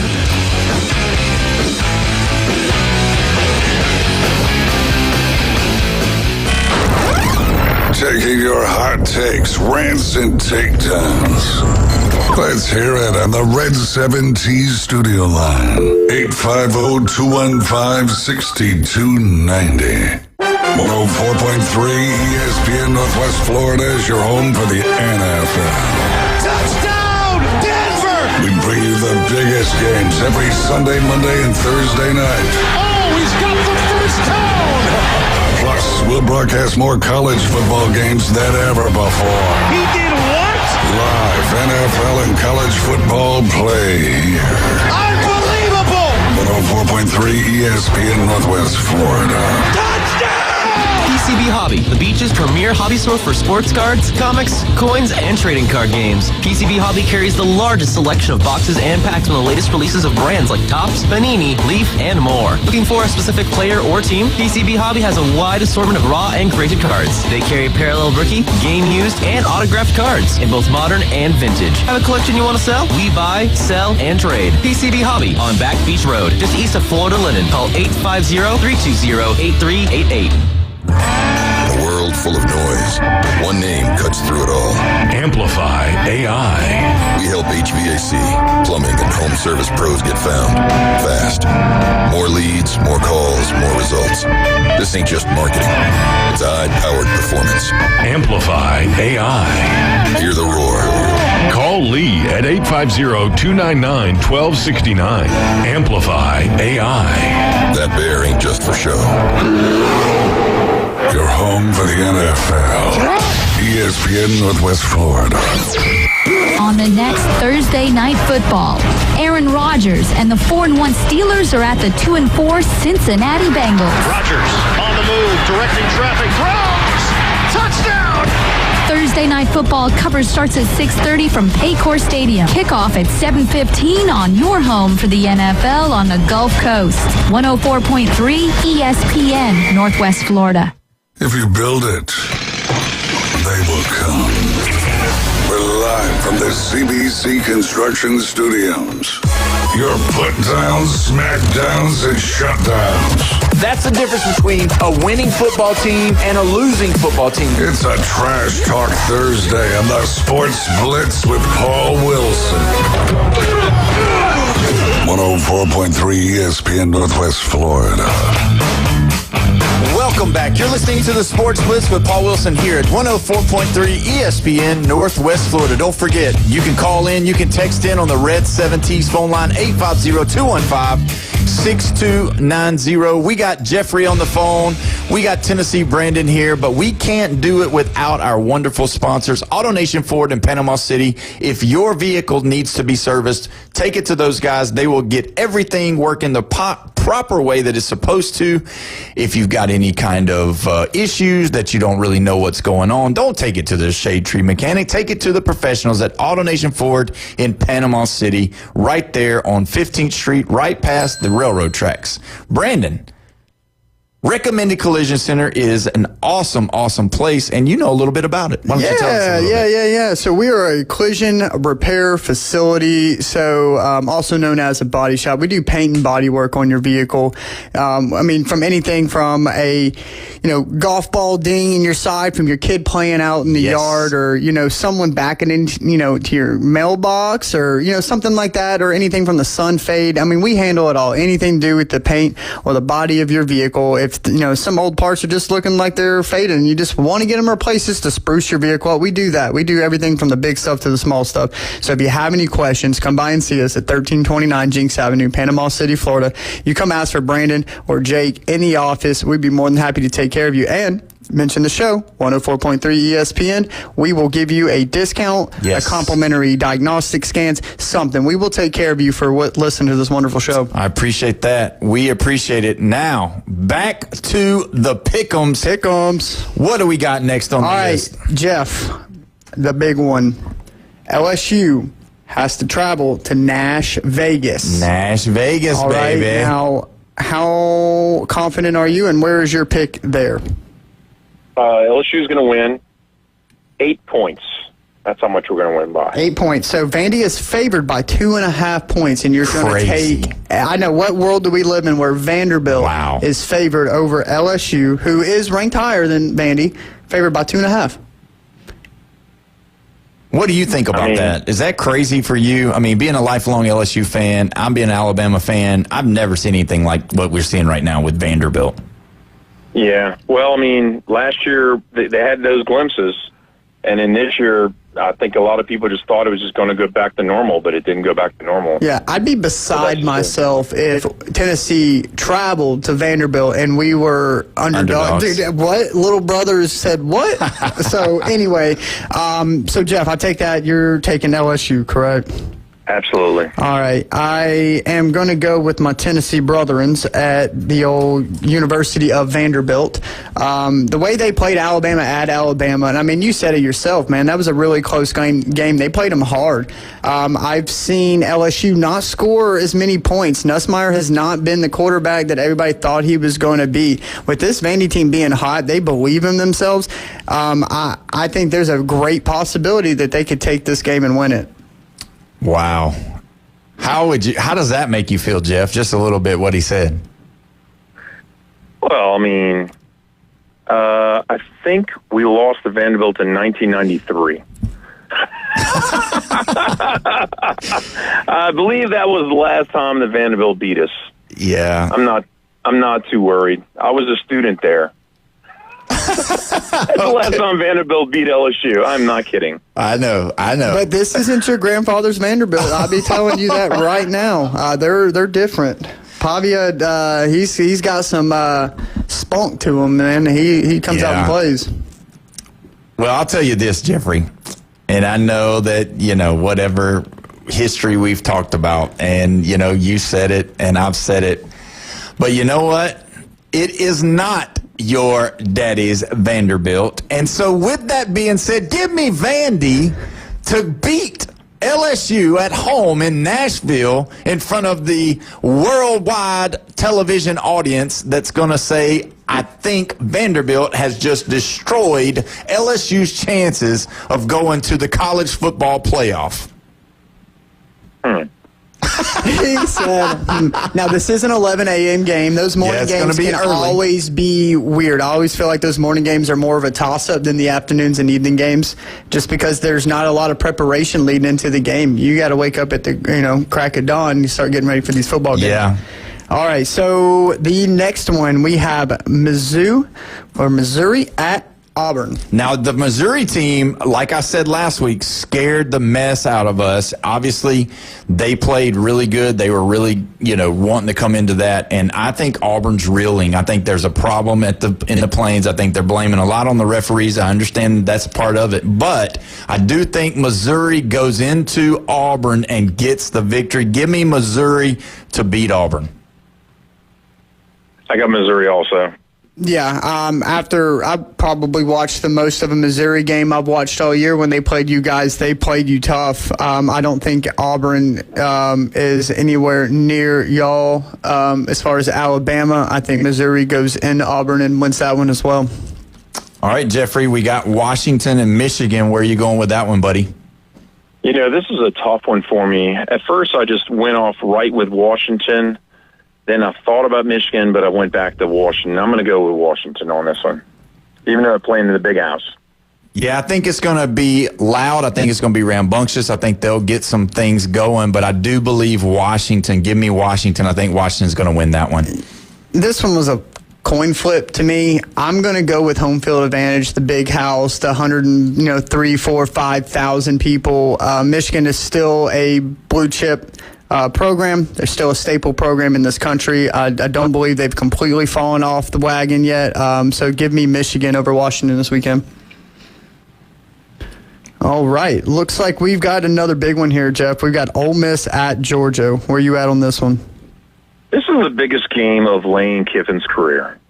That might sound crazy, but if Ole Miss wins this and stays undefeated and eliminates Georgia out of the SEC championship game, because that's how big this game is. I don't think people understand the ramifications of Lane Kiffin winning this game. They're almost a shoe-in for the SEC championship winning this game. Yeah, but I'm going to go with Georgia. All right. So, I'm going to go with Georgia at home, too. I think Kirby Smart and Lane Kiffin, they're buddies. I think they know each other. I think Kirby Smart's actually a better coach than Lane Kiffin. Georgia doesn't typically lose at home. But, I think that Georgia's going to be able to handle business against Ole Miss. It's going to be one of those games that is going to be very, very, very chippy. And I think you're right, Jeff. I think this is the largest game for Lane Kiffin at Ole Miss. I think that's going to be the kicker. But this also doesn't just have implications for the game and for the playoffs. I believe this has implications of whether or not Lane Kiffin decides next year to stay with the Ole Miss Rebels or leave and take the Florida Gator job. So Lane Kiffin, to me, is in a must-win game, but I do not believe it's going to be enough. I think Trinidad Chambliss is great, but I don't believe that Georgia is going to lose 2 games at home in Athens. So give me the Bulldogs to beat Ole Miss. It's going to be close, but give me the Bulldogs. Yeah, I believe that's going to be a really good game. Next on the slate here, we have Texas Tech at Arizona State. I'll go ahead and start this one off. At this point in the season, I think Texas Tech is sure foot in the Big 12 championship. I think that they play really well. I think they could definitely win it. I think they're going to go into Arizona State and get that dub. They are a bought team. They've spent the money. They've done what their other brothers in the state of Texas has done at A&M and Texas Longhorns. They've spent the money to get the players there. They're going to win. Jeffrey, you're a coward if you don't pick Arizona State. As much as you love Arizona State, if you pick Texas Tech, I'm calling you a coward right now. Okay, there's Cowardly Lion was in The Wizard of Oz. Yeah, I'm going to go with Texas Tech. Yeah. The Arizona quarterback is probable, I believe, for this game. He was out last week, and I had to flip on him because I knew that Utah was probably going to win that game. And I'm going to have to go with Texas Tech this week. So it's 2 weeks in a row of going against Arizona State. And to be honest with you, the Big 12 is wide open. Texas Tech could actually win this game and still not make the championship game. That's kind of how the Big 12 is. Yeah, I mean, they'll be 4-0 in the Big 12 conference and 7-0. And so for that, they'd have to completely fall off the wagon, Jeff, for them not to make the Big 12 if they win this one. 2 losses is all it takes to slide up on out of there. Ask Colorado what they did last year. Yeah, exactly. All right, next game here. Looks like we have Utah at BYU. Jeff, where you stand there? I got Utah again. They scored, 42-10 on Arizona State last week. BYU is untested, hadn't played anybody. They just keep on winning. It's like win and survive for them. I don't think that I think this is going to be the second closest game of all the pick'em games this week, but I think the Utah Utes are going to take them. Paul? I think you're probably right, but I'm having a feeling. I'm having a little bit of second thoughts. Is this game at BYU or is it at Utah? This game is, if the sheet is correct, it is at BYU, but I'm going to check right now. Yeah, I think if it's at BYU, I'm going to go ahead and say that BYU is going to get the victory here. I don't know. I just kind of believe it. I know what you're saying. They haven't played anybody, but they just keep winning, and that's the key for me. Give me BYU beating the Utes. What do you think, Brandon? This one's a tough one. This is one where I don't know too much about BYU this year. I know that they're ranked 15th in the country. I know they're 6-0. But I do agree with Jeff. Looking at their schedule here, I mean, they played Stanford. They played Colorado and West Virginia, Arizona. I mean, they've not played a bunch of nobodies, but just not top quality competition. However, I'm leaning more toward your side. I think BYU at home. I think, they're just figuring out ways to win. I think in this day and age in college football, finding a way to win is probably the most important. It's not always about blowing it out, covering the spreads, and beating somebody by 3 touchdowns. Just figuring out a way to win. It's a good football team. Yep. Well, we are down to it, Jeffrey. Now, this game between Tennessee and Alabama is one for the ages. And for that, Bone Crusher, if you could cue the video, because I'm just going to tell you guys that as we have this game here, there's nothing better for an orange bucket to have in the studio except for to add a trash bag to it, because that's all that it's going to be used for this weekend. This orange team is going to come into Tuscaloosa, and they're just going to be used as trash receptacles. So give me Alabama Crimson Tide and put this ugly, nasty, old, dirty-looking orange out of here, because Alabama's going to roll. Give me Crimson Tide to win this weekend. All right. That was a spectacle. I appreciate the orange trash can that can sit behind me. That's a nice-looking color. Yeah, I'll take that. Trash yeah, it's a very nice, fine. Trash can with a handle. I mean, it's nice. You can come with a trash bag, man. How nice is that? I think this is going to be one of those 2022 games. I think it's going to be back and forth. Haymaker after haymaker. What the score is going to be, whether it's 14-14 or whether it's 49-52. I mean, I think it's going to be a great game. Now, obviously, I'm rolling with my Volunteers. I'm not going to sit here and waste my breath too much. I am going to roll with them. I think it's going to be a tight game. Am I going to make a friend or break a friend here if I make a pick? No. Yes. My goodness. You better hurry, because we got to go. Out this game? Jeffrey, spit it out. Who are you picking? I'm going to go with Bama. Yeah, figured that one. All right. You heard it here. We appreciate it. Jeffrey, be careful in Lexington. You've been listening to the Sports Blitz with Paul Wilson. We appreciate everything. Thank you, Brandon, for being here. This has been a great day. We will see you tomorrow. It's Friday, baby. We got a lot of stuff to talk about. Thanks for listening today, guys. We'll see you tomorrow. ESPN Northwest Florida. Here's what's happening. Here we go. The Sports Blitz with Paul Wilson will be awarding the Sports Blitz High School Player of the Week. This will go to the outstanding